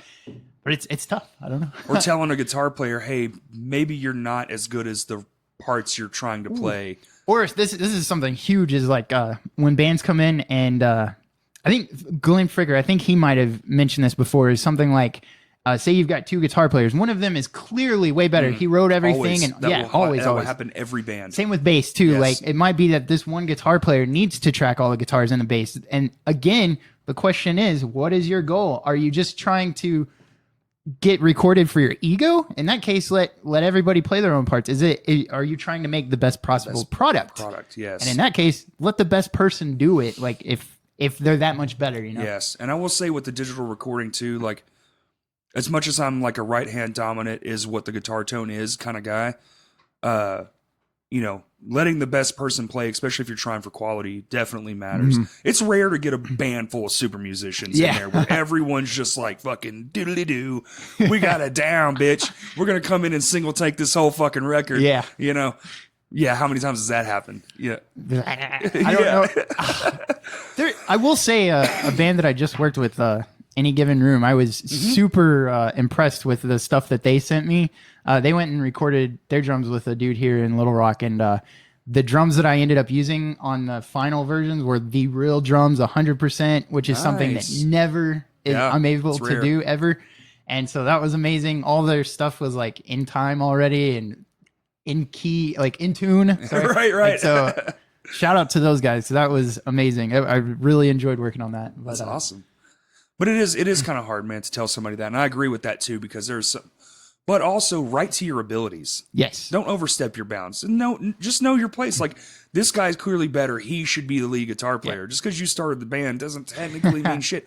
And if you hired someone or got someone in that's clearly the better option, just let them do the dirty work. Yep. Sit back and play rhythm. That shit's fun. Yep. You get to move around and put on a show and, be the zany guy. There's literally fucking the band Saliva. I've worked with them far too many fucking times. I used to do, like go to production work. Oh wow. Set up all the PA and shit and work their shows and whatever, blah, blah, blah. Well, they have a guitar player there. They have a main guitarist, and then they have the guy who's pouring beer on himself. Well, pro tip, the guy who's pouring beer on himself isn't even in the mix. What? The microphones are staged. That's hilarious. They're not even on. If you look close enough, there's not even cables in them. Wow. They don't even try. Like, they don't even, they put a mic up there, but there's no cable. And Homeboy's vocals come out of an iPod. What? It's all tracks, man. Corey, you trying to get us sued? No. I mean, fuck them. They're terrible anyway. Oh, their drum tech is better than their drummer. Dude, I've worked with them seriously like 6 times, and their drum tech, one, nice fucking guy. Their drummer's a pretty okay guy too, but the drum tech's nice as fuck, and he's a beast. Dude, we were sound checking in this place in El Dorado. They had to open the doors. They thought they were going to break the fucking windows out because they were locked and sitting there moving. And then the fucking drummer gets up there at the, when it's, showtime, and he's just like, and I was like, you fucking fucker. Dude, it's incredible, like, how good these techs are usually, because they're always musicians and they want to be on the road. And if they're the poor bastard that didn't make it, but exactly. now they can get $1,200 a night. Yep. Yeah. Man, one of the bands that I played with last year is like this country rock band. Some dudes that I was friends with already. They asked me to play with them, so I did for a couple of shows. The other guitarist in that band was the guitar tech for AC/DC, and he shreds so hard himself. So like whenever I met him, I'm like, what? Like, this is insane. Like, he's so good. It's like, how are you like not up there like doing all this stuff. He's got like an insane stage presence and all this stuff. It's just, I think most of it's luck, bro. Yeah. But just, I mean, you can try hard all day, but if you're not in the right place, right time, a lot of times, man, it's just like, well, you missed your spot. But you also have to try to put yourself in those positions too, because the music industry runs on nepotism, runs on it. It's who you know, and that's the fuck it. So you can't just think just because you're good, you're gonna make it. Some people do, yeah, but it's rare. It's much less rare to inject yourself into like go to parties or go to shows, like always be at the shows, always be walking around, always be doing the things. And then the more people you know, the more connections you're going to have, in turn, the more things you're able to do. Like you can be like, who do I know in Cincinnati? I was like, oh, fuck, man, me. Oh, cool. Yeah, So it helps. Who you know helps tremendously. If you don't get to know people, you'll be stuck in Arkansas shooting Go for Gold for the rest of your life. Is that a self-burn? Even though you just... Never mind. I get the reference. Yeah. Twitter, if you're interested. Just go to Twitter if you're interested. So what else is there, man? I know we've covered quite a bit, but I honestly forgot some of it because of the fucking the audio bullshit. What is some like pro tips you could give? Especially, I feel like not necessarily in your studio, because when you're in your studio, you have the means to make shit happen. Like say somebody brings a Black Star, you're like, no, we have this Kemper. We're going to use this. I'm sorry to hurt your ego, but no, But when it does come to things like that, what are some tips some bands could use to just go, maybe not above and beyond, but just be that little bit extra that's going to help you out in the long run, at least to make a decent sounding record? A huge thing I would say is pre-production. Like what are you doing before you come in the studio? Because I can't tell you how many times I have bands come in and they're basically learning the parts as they're songs. Exactly. Yes. And that's at the end of the day, you're wasting your time and money, because you can do that on your own at home. Yeah, anybody it's called band practice. Yes, exactly. And anybody these days, like you're talking about the Scarlett the i2, yeah. What we're currently running into. You could, if your band just has that and it's only like $100-something bucks, like you can track. Like what I was saying, you can almost everything except drums. All and guitars, even then, all vocals. For pre-production, yeah, right. It's like Oh, dude, on YouTube, there's tons of videos with two mic. Yeah. You put one at the kick on top and one above on the overhead. Yep. I can't think of what that's called, but yes. There's a process. A guy invented it. Yes. Like, that's his thing. His name, I think it was the dude that did Led Zeppelin's drums, because he did the Led Zeppelin drum kit with 4 microphones. That's going to drive me crazy now. And those drums sound... Think about that. Yeah. Those drums are fucking incredible sounding, and it was 4 microphones. It's insane. Placement is key. And so, I mean, that again, that's... There's no excuse, and especially when it comes to pre-production, because pre-production it doesn't have to sound great. It doesn't even have to sound good. The idea is just to have everybody put their stuff down and know what they're doing. And then you can hear if your bass is playing completely wrong notes for what the guitar players, or if the guitar players are playing 2 completely different things that don't work. Or the vocals, because a lot of times also, get it on tape, listen back. Because sometimes, I mean, we've even been folly to this, where we're playing stuff and one person thought it was a different note, and he's been playing it this whole time, but because it's so fucking loud, no one catches on to it until one day. What usually happens to us is he's sitting there fiddling with the note, and someone will hear, like whoever it is, and someone will hear the off note and be like, "Why'd you do that?" And it's like, "That's how I've been doing it." It's like, it's the one next to it. And you're like, "Oh shit, I've been playing it wrong this entire time." Yes, that happens a lot. That's why I like being the drummer. Go my own way. So even if you have to use a voice memo from your phone or something, just to get your ideas down, just know what the other people are playing, because it's super important. Just if it's your goal to be a successful musician and this is your job, like, are you going to go into, say, a doctor that is figuring out how to do the surgery while you're in there? Like, That's a good... Be prepared. Be prepared. And let's see. The outside perspective thing, like we were talking about, that's something that's huge. Get outside perspectives on your stuff. If you're gonna do it all yourself, you might send it to, if you've got somebody producing it from, like, say I'm mixing somebody's album, a lot of times they will send it to me a little bit ahead of time. Hey, what do you think about all this, or anything you would change? Stuff like that. So just doing your stuff ahead of time is huge, and that just promotes the creative process while you're in the studio, because then if you're not worried about trying to figure stuff out, then you can start thinking about, hey, how can we make this more interesting? Stuff like that. Yeah. I want to put the microphone in a tube, and I want to run a delay after the signal, and like all this crazy shit. I want to put a fan over the microphone so it gets that wah wah wah wah wah, that Darth Vader effect or whatever that is. And you can't do that stuff if you're spending the whole time figuring out what it is your part is. What are my notes, bro? Yeah. Like, it's a G. I don't know what G is. Yeah. I'm dumb. Yes. I'm saying this from experience because I've been that person. Oh, exactly. All of us have, man. Yeah. That's the thing, is learning from those experiences and not keep on doing it. Yes. Also, man, there's some magic to the mistakes too. Yes. Like I like when somebody's playing and something happens organically. Like, yes, we know our shit. Yes, we went into this knowing all the parts, but something happened while we were sitting there, and it's like, oh wait, yeah. Oh no, this is even better. So then you like, all right, hit stop. Let's break this down. What did you do? All right, there's what we did. All right, let's work this into the repetition. And now this is, I mean, I've been on parts and records where like that's the new way to play it. Yep. Period. And you can't have that happen either if you don't know how the song's going in general. You won't know if that's going to work because you don't know what's coming after it and so on. So yeah, that's amazing. Exactly. Now, when you're working with typical, like say we all come up there. I'm just going to use myself as an example. My Aunt's to War. We show up at Close Audio.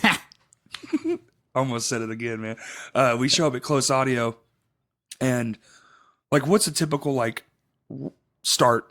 Like, I'm gonna put up my drums or whatever. Like, what like microphones, kind of miking techniques. Am I allowed to be like, hey, what if we tried this? Like, or are you like, let's just get a bass going and then we'll experiment?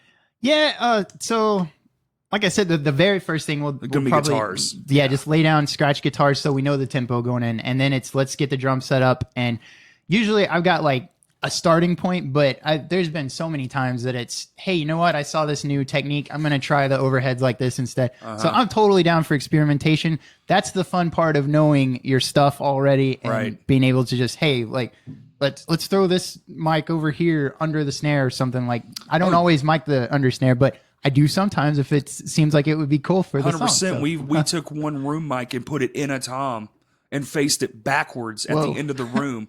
It added like this crazy reverb sound. Amazing. It was awesome. Yeah, it was just like, but you know, in engineering, it's like these little micro things. Like, I don't know how they got that sound. Yeah. But it's like, it's only this many, like 0.05 dBs in the mix at all.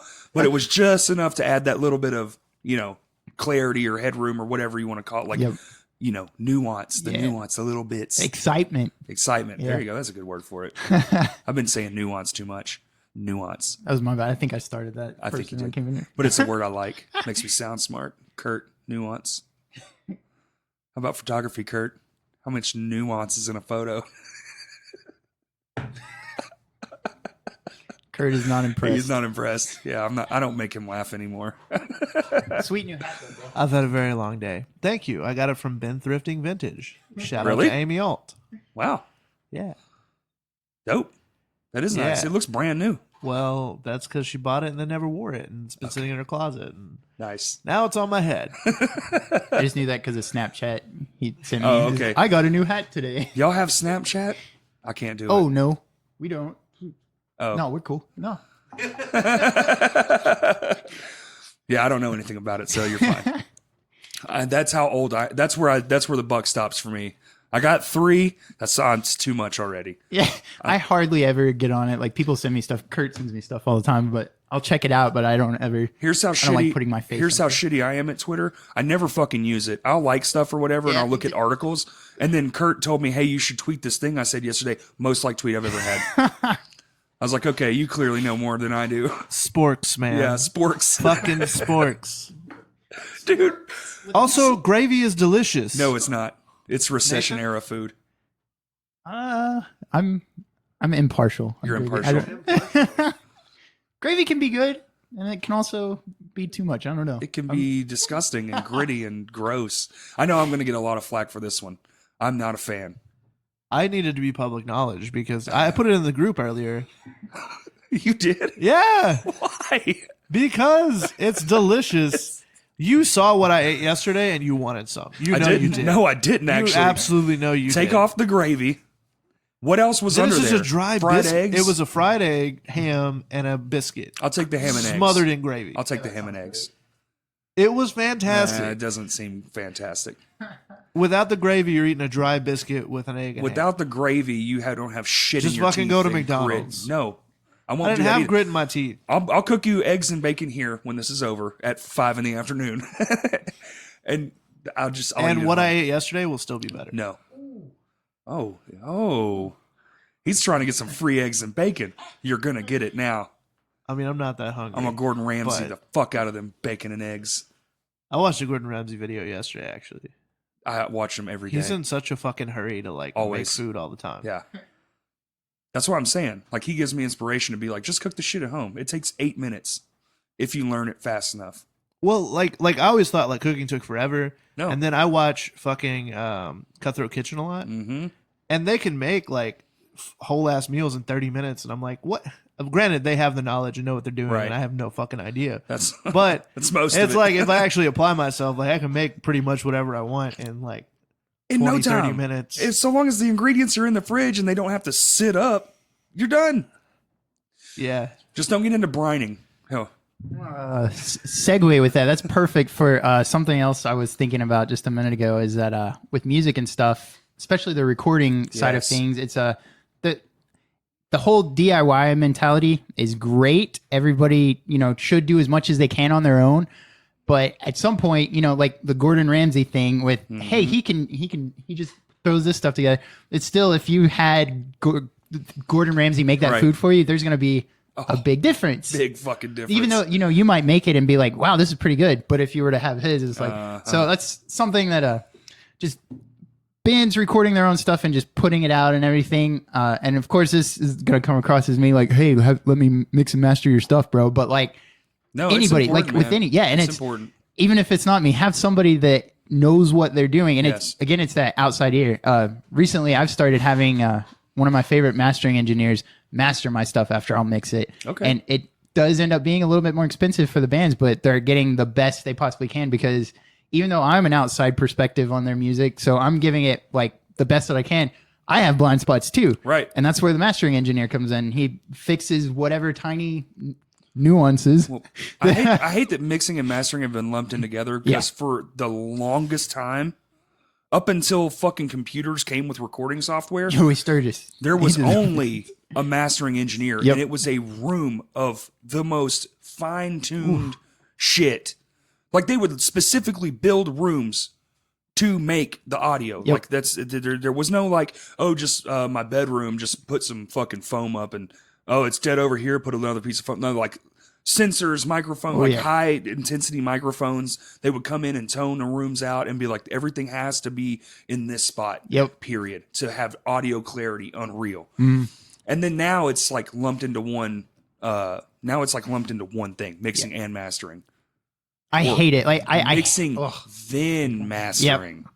I try so hard, especially nowadays. Like now that I've got this particular mastering engineer, he's amazing. He blows me out of the water when it comes to like he mastered my band's stuff because I sat on it for like a year and a half trying to get the mix right, because it's my own stuff. It's like it's the worst when you're connected. It bro. is. It's so the bad. Worst. I'll never do it again. So as soon as I got his first master on that, I was blown away. Like I almost started crying. I was like, oh my God, that's it. That's what I've wanted this whole time. There it is.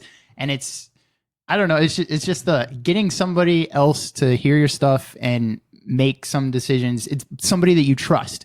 So that doesn't mean Nathan Cloos. That means whoever it is that you look up to that makes their stuff that puts out really good sounding stuff.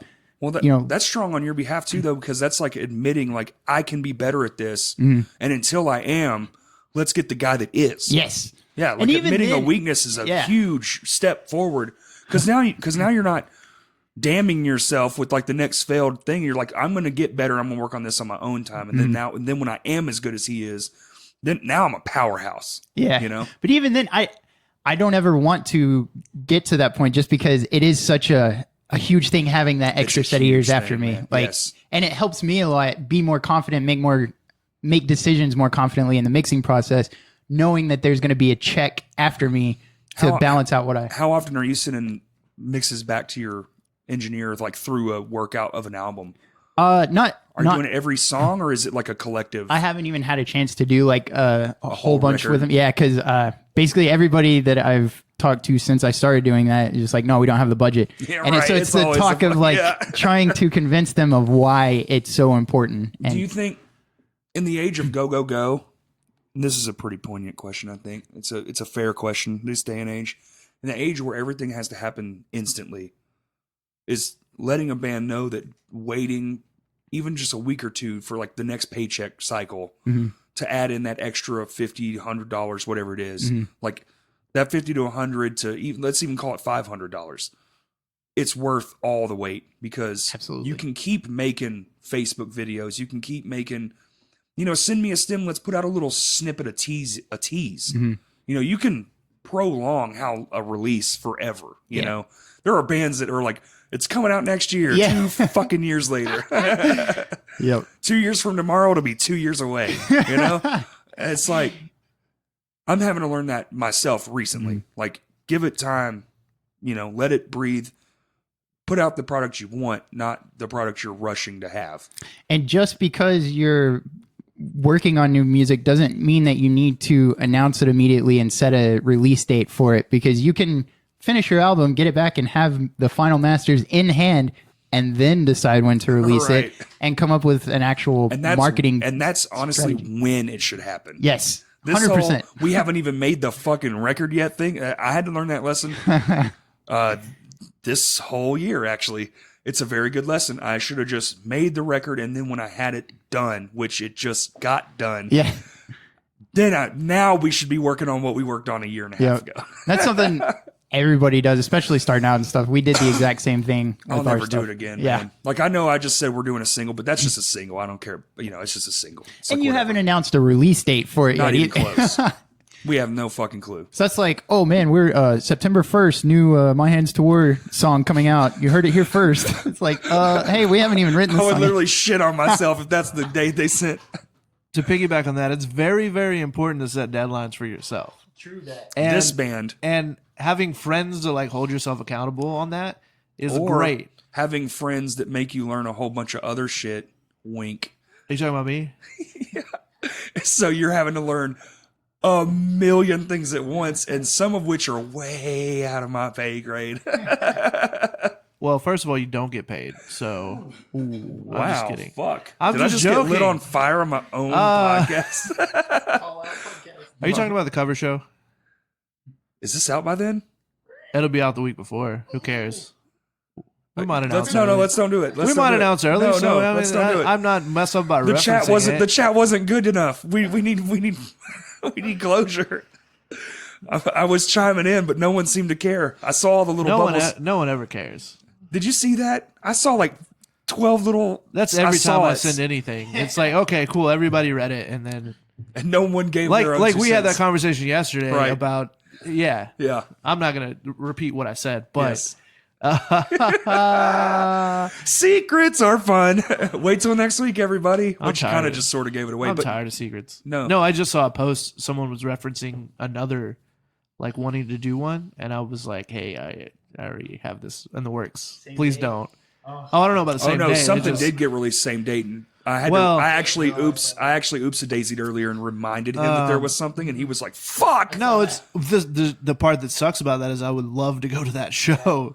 Oh yeah, but I wasn't actually thinking about too that. much work has been put into this for me to just willy nilly be like, hey, yeah, let's just do it. And on September 1st, everyone will know, and there's a podcast to accompany it, and we're going to talk about all those things. I mean, it might be before then, but no, let's just do it regular. It's enough. Man, I'm impatient. I know you are.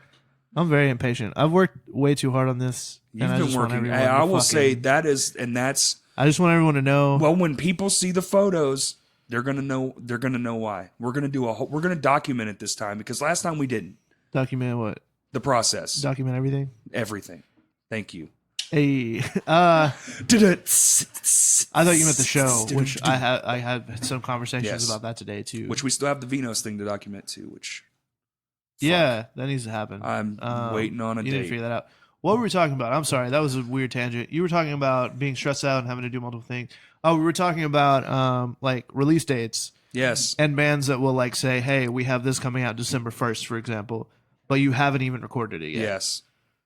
Don't do that. Stupid. Yes. You definitely talk to your friends and say, "Hey, like this is our game plan," and talk to your bandmates. Most importantly, talk to your bandmates. Yes. And set up a schedule of like, I want to put this out by December. Yep. Well, it's July. What are the steps we need to take, and what are deadlines for those to make sure that we're ready and done by that time? Announce it to yourself, not everyone else. Absolutely. Yes. So you hold yourself accountable still, but you're not. The whole public isn't holding you now, accountable. Now, if you just want to put it out in the public, like that's fine, but you're going to look like an asshole when you don't make that deadline. Amen. Because you're not going to make that deadline. Hallelujah. Look at your boy. Didn't make it. Now, to be fair, on our Instagram, it just says 2019. And it is fucking finished, and it will come out in 2019. But now I have to find money to pay Kurt to make a music video, so there's that part too. I also need money. Yes. So We all do. let's have a conversation about that, because I think Nathan might have some interesting perspective and like your idea of how you want to release it. Because you told me the other day you want to just put out like a single, maybe two singles, and then if you want the album, you have to buy the album. Yes. Nathan, how do you feel about that? As in, you're not putting the rest of the album out for streaming? Or? Yes. Ah, interesting. It won't be free. You'll get 1, 2, maybe 3. I mean, it is a 9-track, so could split it into thirds. But the album itself isn't meant to be listened to just song. And I know people like listening to their songs, and this is kind of just elitist mindset, but also it is a themed album, and I spent and the other guys spent a lot of time making sure everything is in the proper order, everything adds up. And I've listened to it now finally all the way through, and it's fucking awesome to me. Yeah. And I'm like, that's how I want it to be experienced. I think giving people some of the singles to get them into the album and being like, oh shit, I love this fucking song. How did we get to this point? It's almost like I'm telling a story. It is a story. It's a thematic album. And from start to finish, there's a beginning, a middle, and an end, just like a film would have, like 3 acts, you know. And it splits at the halfway point, and there's like a little thing, and then it goes into the rest of the thing. There's almost like an intermission for the album. So it's like a concept album? Yes, it is very concept. And so specifically more just for this album, but also the fact that I want to do 2, maybe 3 singles, a video for each, of course, but also have it on the streaming and YouTube and all that stuff. But at the end of the day, if you want to hear the rest of it, either come watch the fucking live show, because we play everything almost verbatim, unless it's local too much, then we'll switch it up and add in new stuff, because we have been working on new stuff. Yeah. But when we go around to other states, like we were just on tour in November, and we played it almost start to front to back. Minus like if no one fucking showed up, we'd be like, hey, fuck this song. Let's get the fuck out of here. Yeah. But that's it. That's the thing that in my brain, I'm like, give them 1, 2, or 3. And I'm not meaning to sound like a dickhead about it. I want you to have the whole album, but I don't want to just give it away for nothing, because fuck, I worked my ass off on this fucking thing, you know? And which again, come down to what's your goal with it? Like is getting it, the whole album out there and having it on Spotify, and even though they don't pay shit, like is it worth it to put it on there for everybody to hear, or is it more worth it to you just to have the CDs? It's like trailers, man. Trailers to a movie. You still have to pay to see the fucking movie. Yeah. This trailer is the single. Come see the fucking film. Come to the show and either buy the record or just enjoy the live performance. Yeah. That's how I see it. I see it as you get these little bits, like the radio. That's the way it fucking was. You had the singles on the radio, so you would show the fuck up to the show to then buy the record or just enjoy the show. Yep. And either way, it's everyone still like you have to come see what's happening to get it. And I think it makes records make more sense too. Yeah. When you see how much a band actually gives a fuck, because not a lot of bands have a lot of money to make these great fucking records. You know, it's hard. It is extremely hard. We're kind of glossing over that point, but it isn't easy. And sometimes you just don't fucking know, which is the help of this podcast. But at the same time, I put a lot of effort into my live shows too, and you're missing some of the value that the record doesn't have. Yeah. So my trailer is this 1-2, hits. Come watch the rest of it and watch it play out for real, in real life with the rest of us, not just digitally on your phone at work where you're going to miss most of it anyway because you're probably busy with some other shit. Sorry. I love your take over. on that. I'm sorry. I'm passionate about it, and I fucking feel like something's lost in this. Yeah. I feel like all these plays are great and the numbers look cool, but at the end of the day, if you can't even replace a fucking pair of strings from the money you made off of it, what the fuck is going on? Yep. And that's a really, really interesting perspective and like plan and everything. It's just the way that things are these days, and it sucks. I know. It's just me being an old man. It's fine. But it's fine if that is what your goal is, and it's just to get people out to your shows and sell CDs. Then you don't necessarily have to have the whole album on Spotify. I want more people at shows. I don't actually care. Like, I know it's probably bad for me to not give a fuck about streams. I don't care how many streams or YouTube fucking plays I get. Yeah. I want more faces watching me play because that's where for myself as a musician, for me, that's where I shine through the best is live performance. I'm a performance artist more than I am a musician, I think. So then maybe when it comes time for the CD to actually be ready and everything, maybe the whole marketing for all this is just going on. Yeah, hey, you're only going to get to hear these songs if you come to our show and buy our CD or just watch us live and see. I don't even need you to buy the CD. Just show up live. Fuck, exactly, you'll see 90% of it. We might toss in a new track or there, especially locally. You know how it is when you're playing local. If you don't keep it coming, people are going to start dropping off. And I don't like actually playing the same songs for the 10th time for the same crowds. It's like I want to give you something new, clearly. I don't want to drop the ball and just be stagnant for years on end. But I feel like there's something lost now. Like there is something lost but there's something great too. I've seen both sides of it. Like when you're playing your first show, like Go for Gold, I know we keep bringing them up, but they did something unique. In their first show, they had people singing along. Yep. See, my shows, it takes a minute. I have it now, but I had to play 50 times to get there. Yeah. So, but again, the single, some of our shit you ain't gonna be singing along to anyway, but the single we have, you definitely are. Yeah. It's the most sing-alongable song we have. Whatever That's the flip side that I was about to mention too, is that if the whole album is on streaming, even if it sucks you're not getting it paid for and people aren't giving it the attention that it deserves, that still other people are going to be able to listen to it and they're going to be singing along live. So if that's your goal for that, then that's, you might want to find a way to get it out there. But if you just want people to show up and see the show and see it all play out, then that's completely different than, hey, I want everybody to sing along to every song, Perhaps I can just market it as such. That's a good, I didn't really think about that. That's good. I like that. It's just goals, man. Like, what's your goal and how do you make it happen? And how do you get people to the show? That's the big key then. The biggest, that was a huge conversation me and him were having yesterday. Well, does it matter? Does this matter? Does that matter? And all of it, technically, yes. To a certain Almost extent, all of it to an extent is right. But for your specific thing, what have you seen work and what have you not seen work? It's like dissecting yourself. Yeah. Even like when you go into a studio, man, I can't tell you how many bands I've been in where you get in there and you hear the part back for the first time ever and you're like, fuck, dude. This sounds like shit. Yeah. This part is terrible. Why do we even play this? Or when you play something too long and you're like, all right, instead of 8 measures, it should have been 4. Yeah. Chris, you were right. Like, I'm sorry, bro. We've been doing 8 this whole time, and now it's 4 in the studio all of a sudden. And now you play it 4 every time. Which is another advantage of doing pre-pro before the studio and everything. You can make those decisions and make sure that when you get in the studio, you've got it pretty much all hammered out and ready to. Yep. We actually had an idea so I know people can't see this because we're not live, but we have we're in my house and then we practice outside of my house in what we call the shed or the fish bowl because my last name's Fish. Nice. Yeah. But what we've talked about doing is taking a snake and running it out to the space, which is what we used to do, but it was in my kitchen. All this stuff was in my kitchen and sitting it out there and then just hanging like 3 microphones, one over the drums, one in the middle of the room, one over the amps.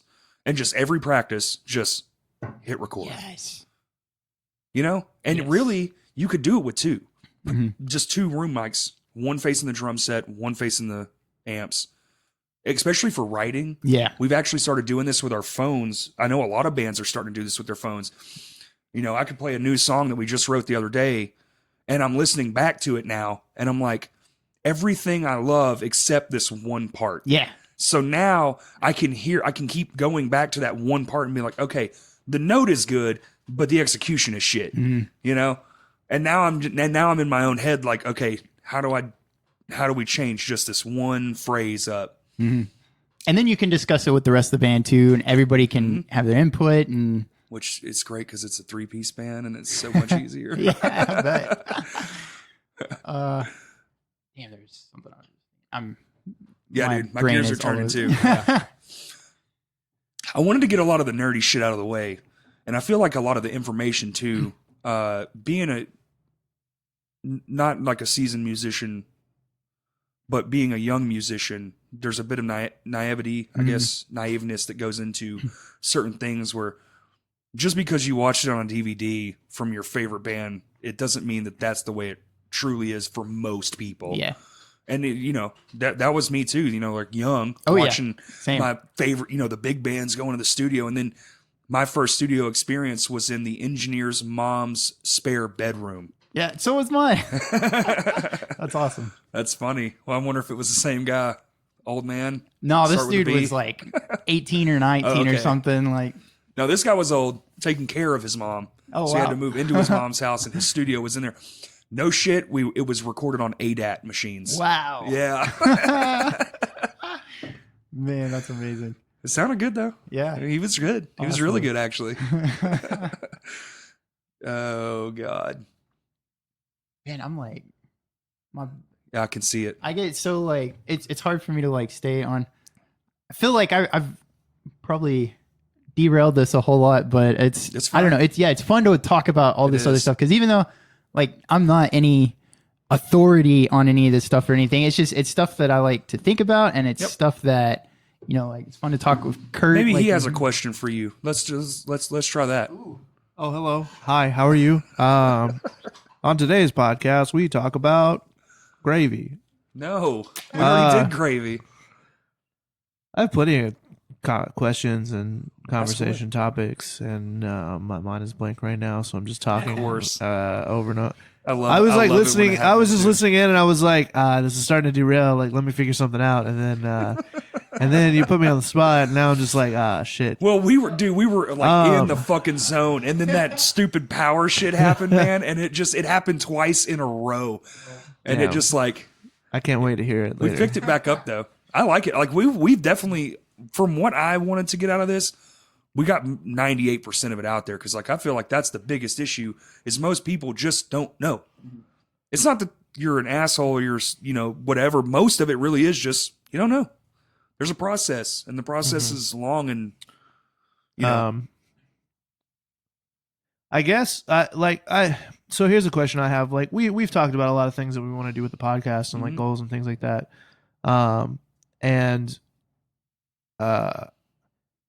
What I'm just wondering the questionability of how feasible some things are, yeah. and if Nathan maybe has some insight to it. Okay. If you know Shoot. what I'm referring to. You talking about getting our own spot?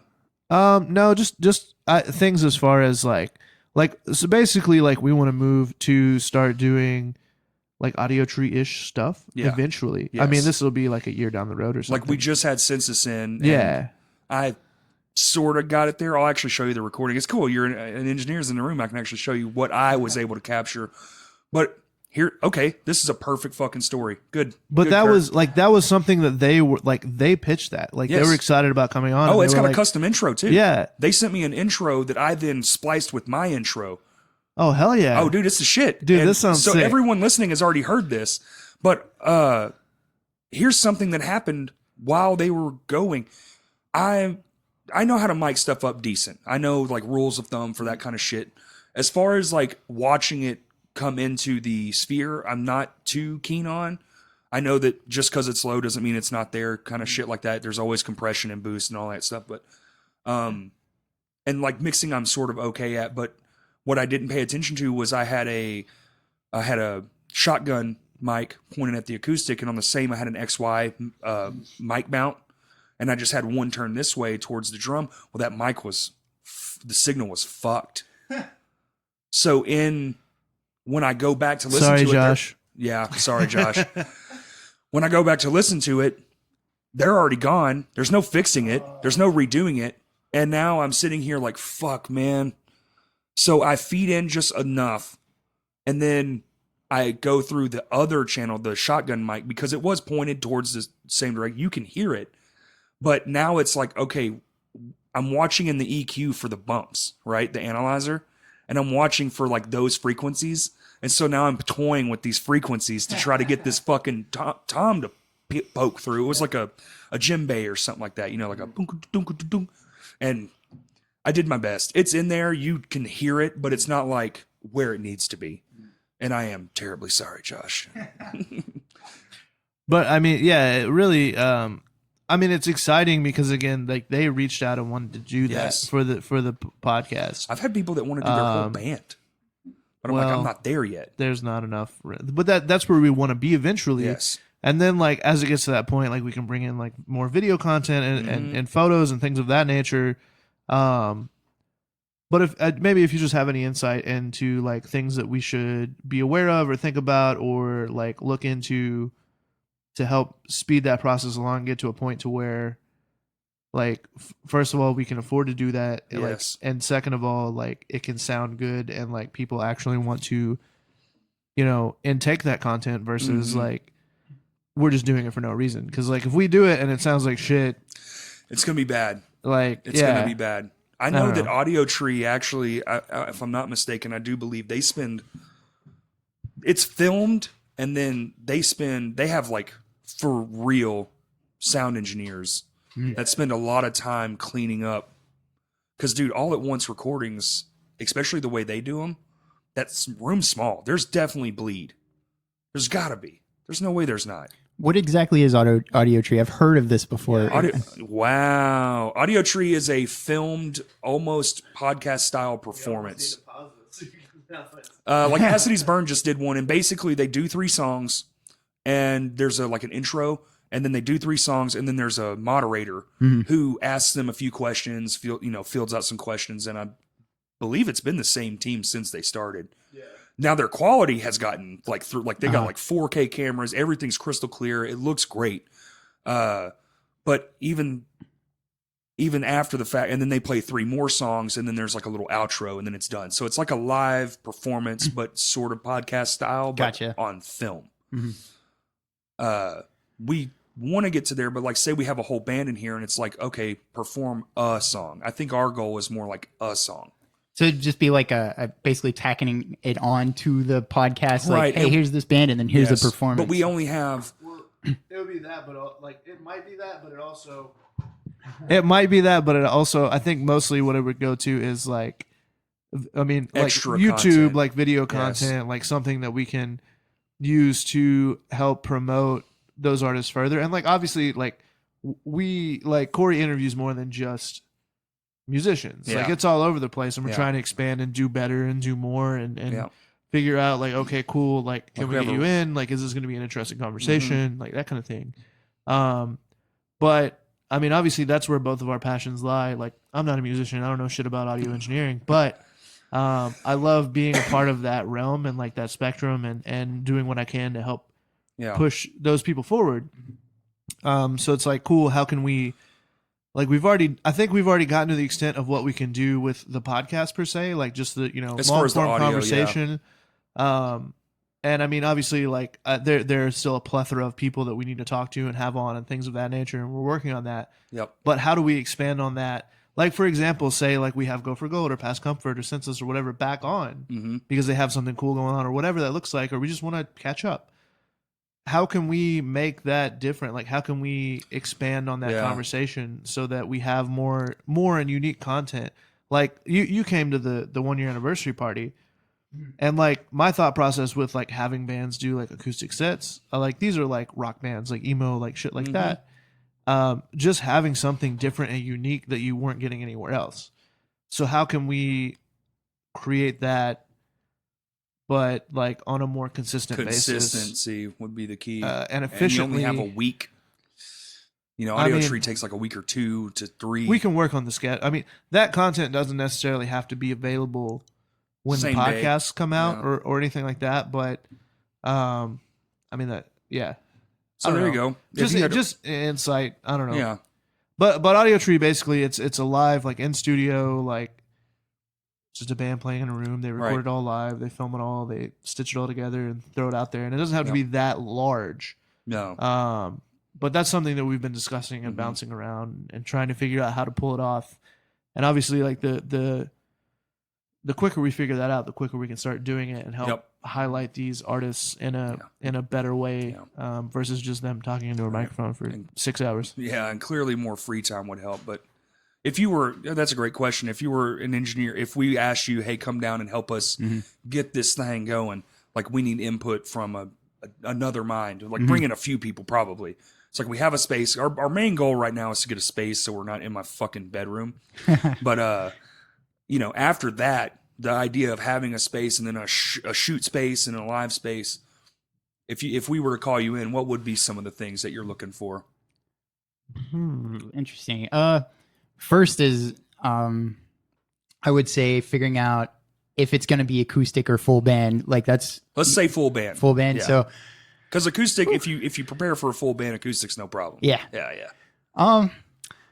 There's so many considerations that would go into that, and I'd definitely be interested in talking to you guys more about that later and stuff. But I would say a big thing is acoustic treatment, just something like listening to the room that you guys are in and seeing how bad the resonances and stuff like that are. Like that's a big thing because you get the sound bouncing off the walls and stuff. If it's not a good sounding building, then it's not going to be right. So would you suggest even having get the space, then have a band come in blank? Yeah. Set up some shit just to kind of fuck around with where these tones coming from. Or you could why even, are we getting this in the snare drum right here? You could even just go in and clap around, walk around the room and clap and see where the reflective stuff. I do that when we made our record. I did that with the floor tom. I did the floor tom. Walk around with the floor tom. It's like, this sounds amazing right here. Yep. Put the drum kit right here. I learned that from watching a YouTube video. That's awesome. I've heard of the same thing, but with the snare drum instead. Let's walk around and see. Unfortunately, I don't have that ability in my room because it's the luxury. There you go. Because my room is pretty small and it's dead anyway. Because I put stuff up. I'll make the room tones from sounds that I've already got from other most of the time. So or reverbs, stuff like that. But have you made you've made your own? What are those things called? Like the presets. You made your own presets off your own room, like acoustic stuff? Not exactly that. Are you saying for drum sounds and stuff like that? Is that what you're saying? Or just like a reverb from the room sound. Like you toy with making your own sample packs and stuff like that. I have not done that because of the fact that my room is so small and so dead sounding. If I record drums in there and then I end up using some samples and stuff, I might use a sample from NRG recording studios or Blackbird or something like that, where they've got, it's the sound of the snare being hit in this amazing $1 million room. In the perfect spot. Exactly. Yeah. And so then you just blend that in with the sound of the drums and it sounds like, hey, that drum set was recorded in that $1 million room. Right. So yeah, that's...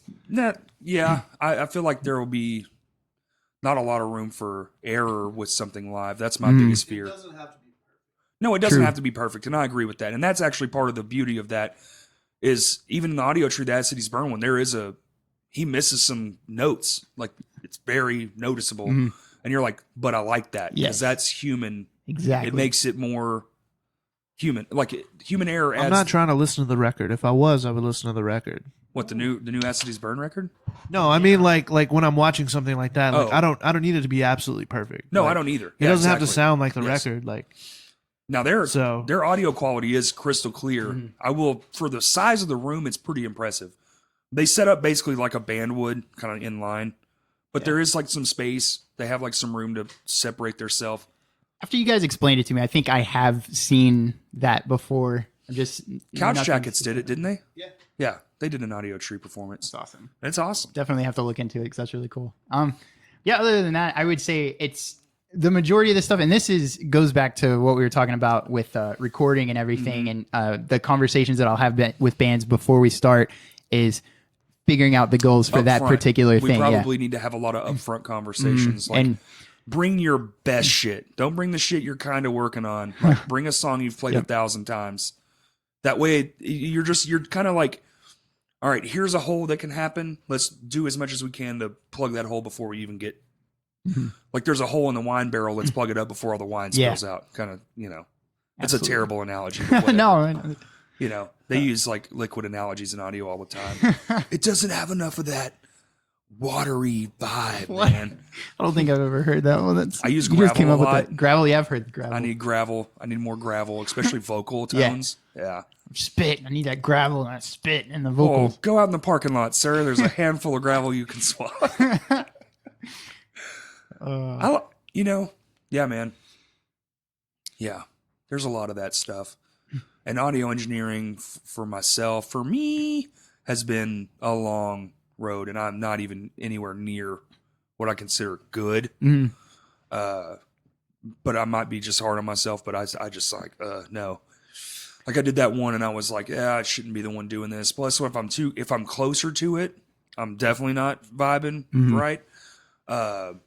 Here's another one, too. Have you ever worked with, like, other known producers? Like in what way? Like, say you did like has a band come to you to do like demo out something before they went to a bigger producer, and you're like working with them or anything like that? Not exactly that, but like the Levels song that just came out. Like, I don't know if you've seen that. The of course. Music video and everything. Amazing. They came and recorded vocals with me, and we like talked about some production stuff here and there, and Dalton was sending me stuff back and forth for several months. And then once we got that done, before that, they went and recorded drums with a dude in Fayetteville that I knew that has an amazing setup up there.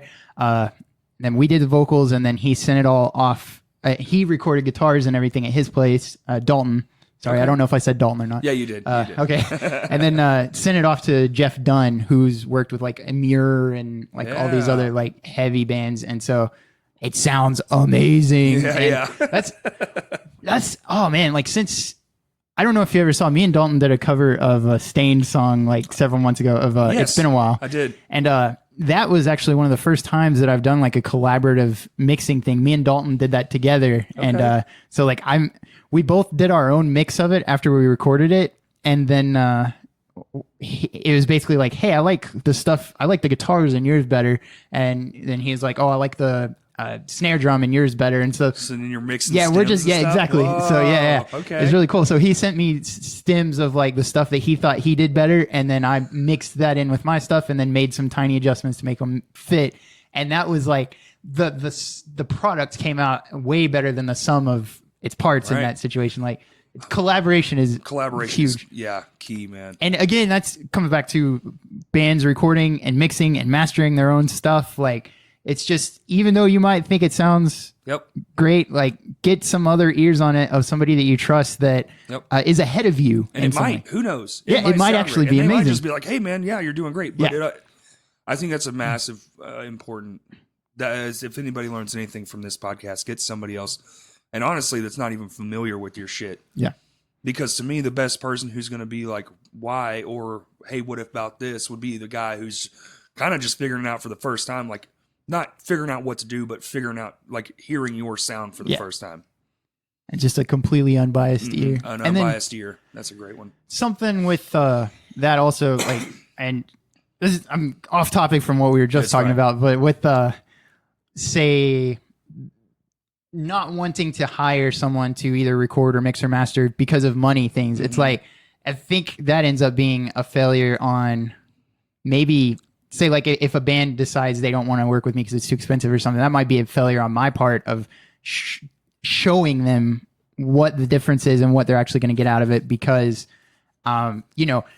they might say that they don't want to spend, say, $500 to get their song recorded, but they'll go and spend $1,500 on a new Fender guitar or something.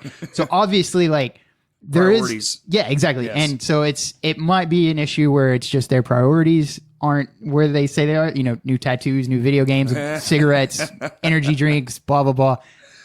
And but we can't afford to record our song. Well, it's what does the recording mean to you? What are you planning to get out of it? All that stuff. Is it really something you want, or is it just something you hope happens to you? Yeah.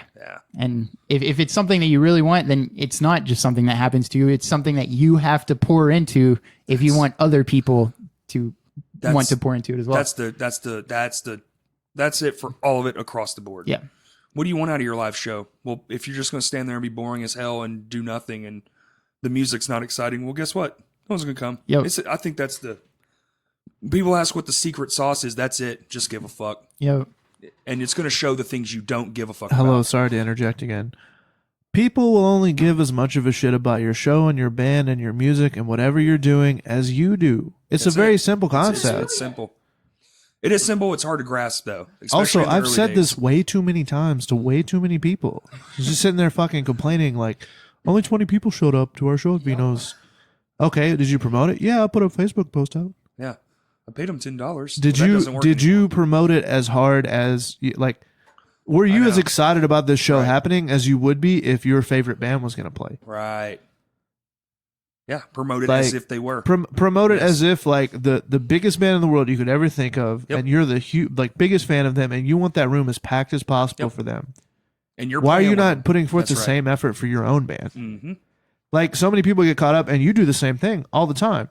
Of like, well, I'm not that guy. Like, I don't want to like shove it down your throat or whatever. Or sometimes and it's not even that most of the time. Like it's just you being passionate and giving a shit about what you do. Yeah. And if you don't, then why would anybody else? Couldn't agree more. Yep. And one more thing on that is something you talked about earlier about how you were feeling overwhelmed about all the stuff that I think you said like Kurt was giving you all this stuff to do that you've never done or whatever. Yeah, something I get a lot of notes. Is like every person in the band should have their place. Like what does each person bring to the table aside from their instruments? You know, like if like my band, my vocalist is like the most outgoing person in the world, and so whenever we were having shows like in Fort Smith, we were going to the mall and getting kicked out because we were going and just talking to every single teenager we saw. And guess what? Whenever we played our shows, we had like 150 people there, which for Fort Smith was really good at the time. Number, and it was on school nights. And these were all kids that did not listen to metal in any way.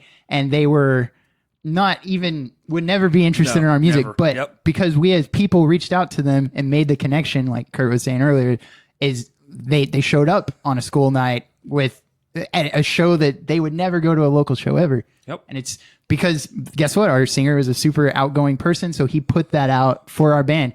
With me, I understood the recording part of things, so that's what I put into it. There you go. Our bass player, amazing at writing lyrics, so that's what he contributed. And if you've got somebody in the band that's really good with social media, we'll make them do every day. Every day, somebody in your band should be doing something. Yes, exactly. That isn't the music part. Yes. 100% agree. Boom. Well, way to nail that on the fucking head, everybody out there listening. It's stressful and it's difficult and it's really fucking easy too. Yeah, but not when you're the only one doing it. There's a lot of bands out there that suffer from one guy syndrome. Then why are you in a band with those people? I don't know. That's a good question. I don't know. No, well, if we're gonna end it, we can. I mean, I'm not even speaking to you directly. I mean, we all have our issues, especially with obviously like business partners, like whatever. That happens over time to time. And a lot of people do forget that, like, you being in a band, if you want to like go forward and make it and whatever, like if your goal is to like put an album, tour, and all this, like it is just as much a business as it is like you having fun. That is what it is. I mean, more so, really. And a lot of people forget that. Like they just ignore that fact of like, oh well, we have to invest into this more than just like our time. Like we have to put money into this. We have to. Like, okay, cool. You booked a show. Let me know when it is so I can show up and play. Like that's not. Yeah. You have to do more than that. Yes. Like, there's a lot of that.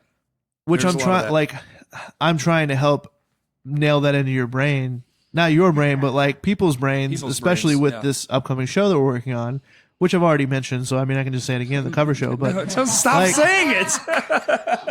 But like, we're trying to do something like new and interesting and like fun that gets everyone involved and makes everyone excited about it. I think just within our own circle. And if we are, everyone else will. I think that's a new approach. I think that's a new thing that's going to be. You're going to start seeing a lot more of that, man. everyone getting everyone involved as part of it, more than just bands. You're seeing a lot of shows come around with like vendors. Look at the promo that they just did with the Lost 40 and the Pallbearer beer. Yeah. You're going to start seeing a lot of this shit where companies and businesses and bands are going to start. We're all here like for the purpose of watching the live show, but it took. You have to be strategic about that because Yes. obviously like there are going to be a lot of like companies that are going to come in and say, hey, I see you already did the legwork. Can I put my name on it? Yes. You have to be And cautious. if they're backing you up with like money and promotion and like they're going to help you reach your goals, like, hey, Sure. if you want to do that. Like, Yeah. I'm all for selling out, honestly. Like, Dude, at this your money. point, boy, I sign on the dotted line. but also just be aware of like that relationship because like you might have a company approach you that like has some pull or whatever That's right. that's really passionate about what you're doing and like genuinely wants to help that might not be able to help you as much as this other company. Yeah. But they're just looking for like to piggyback off of the hard work that Yes. you've done and then put their name on it. Yeah, So beware you of have the to be wolves. aware of the Yeah. differences between that. And that goes for like everything, not just shows or your band, but like just in like general That's life. it. Like Yeah. No, you're not wrong. I'm trying not to get too deep with this. Like I'm I trying got to you. like still Save it for 2 skim weeks the from now. surface. Yeah, 'cause Surface. Well, that I don't care. Honestly, like at this You already point, I'm fucked it itching up. to Yeah, fucking it's- like yeah. say shit about it. So. I know. Well, he's been working on it since fucking June. So poor guy. But it's gonna show, man. It's gonna show. You told me the ticket count there was. I was like, dude, that's fucking nothing. That's the cap of what we're allowed to sell. I know, and that's nothing. We can fit more in the room. Oh, though. we're going double that. I like we set a new standard with the Rebuild the Stage show, and I think there was a lot behind that. More like there's more behind that. Like that was very special to people, and a lot of people Yes. came out of the woodwork that wouldn't normally do so. Yes, there was a lot of old heads there. Absolutely, there were a lot of people that like I knew from like back in the day that I Yep. hadn't seen in shows in years. Yes, But it meant something. it meant something to people. People really enjoyed it, and like I see this as an opportunity to do something similar, but hopefully with a new crowd. Yeah. Like obviously there's going to be a lot of people that are really interested and like really hyped about it, but like I think this is also something that can help try to bridge that gap between those younger kids that we're so desperately trying to figure out like how do we get them to shows. That's right. That's why I think documenting It's what to the do process is things gonna like be. this. Yeah, and when people So- hear the podcast too, it's gonna. I think a lot of it's gonna come to light just how much work went into this fucking thing, and it's Yeah. been. People don't understand. It's been almost consecutively every single day. There is something. I try to being make tossed sure around. it's every single day. Yeah. Like we might miss a weekend here or there, or some people might not. Like one of the people in there is on a social media break. Like, yeah, that's all cool and fine, but like, it's been almost every single day consecutively. I might not be talking specifically to like the group chat all the time, but I Right. promise you I'm having a conversation with somebody about Right. some aspect Hey, of you'll it. text me all the time. Aside from that, I'll text you. I Yeah. see John every single day. So Right, like we right. talk about it constantly. Like we had like a long conversation about it earlier today. Oh, there you go. So Shout out John Comfort. shout out to John Comfort. He's been my sounding board for a lot of things recently. He's a good sounding board. He is. Yes, that's definitely true. And he's also the type of person that will call you out on your shit or be like, True. well, why aren't you thinking of it this way? Or like, oh, are you just trying to do this? And like that kind of thing, which is really nice. Cause like something like this, I think we have an opportunity to do something really cool. And I won't go super into it because obviously we're going to do a later Yes. podcast regarding it. And I want to make sure that there's still plenty to talk about. But I think it's a really cool opportunity. And I think if we all put together, not only on this, but just other thing, Mhm. like even just something that's really important to me, and I try to do my best about this, but obviously I can't do it with everyone like all the time, is just supporting people that you support you. That's right. And like, for example, like if you have a show coming up and I might not even be involved in it, like I'm going to do what I can to try and help you out. And the more people with that mentality, like the better it's going to The be. Shinfo show is a prime example of that. Yeah. Yeah. I mean, it wasn't a Shinfo show in my opinion. Like Shinfo was playing, Well, we but were it playing, was, but that's what I'm saying. Will put the show together Yes. and he came to me for a lot of the help. But we weren't in any way like involved other than the band playing, and you still like did things to help us for that show. That's what I'm saying. I don't remember what I did, but Yes. it's cool. That's good to Yes. know. Just saying, like you did what you're saying. Yeah. I don't know. I do that for obviously the bands that I work very closely with, and I'm sure other people do the same. But Yeah, 100%. it's easy to get caught up in the aspect of like, oh well, like you're showing favoritism or whatever, whether that's towards me or someone else or whatever. But like that's not the case. Like just reach out, and I'll try to figure out a way to help you if I can. Yeah. It may not always be free, but I'll do what I can to help you out. The lights flickered. The again. lights Hey, are we flickered, so good I over kind of there? The audio's still going. Jesus kind of Christ. lost my train of. Oh God. Actually, let's wrap this up. Yeah. Nathan, anything you want to add, bud? I don't guess so. I mean, we covered a lot. We covered a lot of it, man. A lot of the important things, I think. So, how do people get a hold of you? Closeaudio.com. Yeah, my phone number. Or I mean, you can find me on Facebook and get a hold of me that way. Nathan Cloos, Cloos. What about an email? Or you said your website has the email. Yeah, like, or you could just send me an email, closeaudio@gmail.com. Okay. But it's better if people go to my site and do it that way, because then it's sent to me in a way that I'm used to, and I know exactly as soon as I see this form come in, I'm like, oh, okay, this is somebody trying to. Yeah, so if you're a band out there and looking to get a record or even just a single or whatever, you work with pretty much everything, right? Yeah. You guys were talking about rap earlier. I even work with some rappers. I've got a buddy in LA that does like country stuff. He's like a singer-songwriter. I help him write stuff. So I do pretty much everything, but my bread and butter is like the pop punk or metalcore type stuff. There you go. I think that's yeah. Especially if you guys are in those kind of bands, hit me up. Yeah, for sure. I will be as soon as I hit pause. Just to clarify, what all services do you offer for bands? So yeah, I offer pretty much everything. I don't want to though. Like my main thing that I can contribute in is mixing, because that's what I love to do, and that's my bread and butter right there. Especially mixing metalcore, pop punk, emo, all that type of stuff. That's what I love to do. But if it's necessary, I'll do tracking, editing, mixing, and mastering. But I don't know. I'm a fan of getting other people involved, especially in the mastering process. Like I said, just like because, So, but aside from that, I can do all of it. But depending on your goals, we can make something even bigger. Yes. So hit him up with a goal list and be reasonable with yourself and come prepared. And I'm on the internet, Crashcast Pod, Twitter, Crashcast Pod 1. I think we've been using it. Kurt, have we been using it? You shouldn't have to ask me that question. You should just already I retweet it. We've been using it. You see it every time I tweet from it. I know. I retweet it every time. Too. I don't do it as often as I'd like to. He's way better at it. He's got the knowledge for Twitter. I'm a Twitter idiot. We all get busy.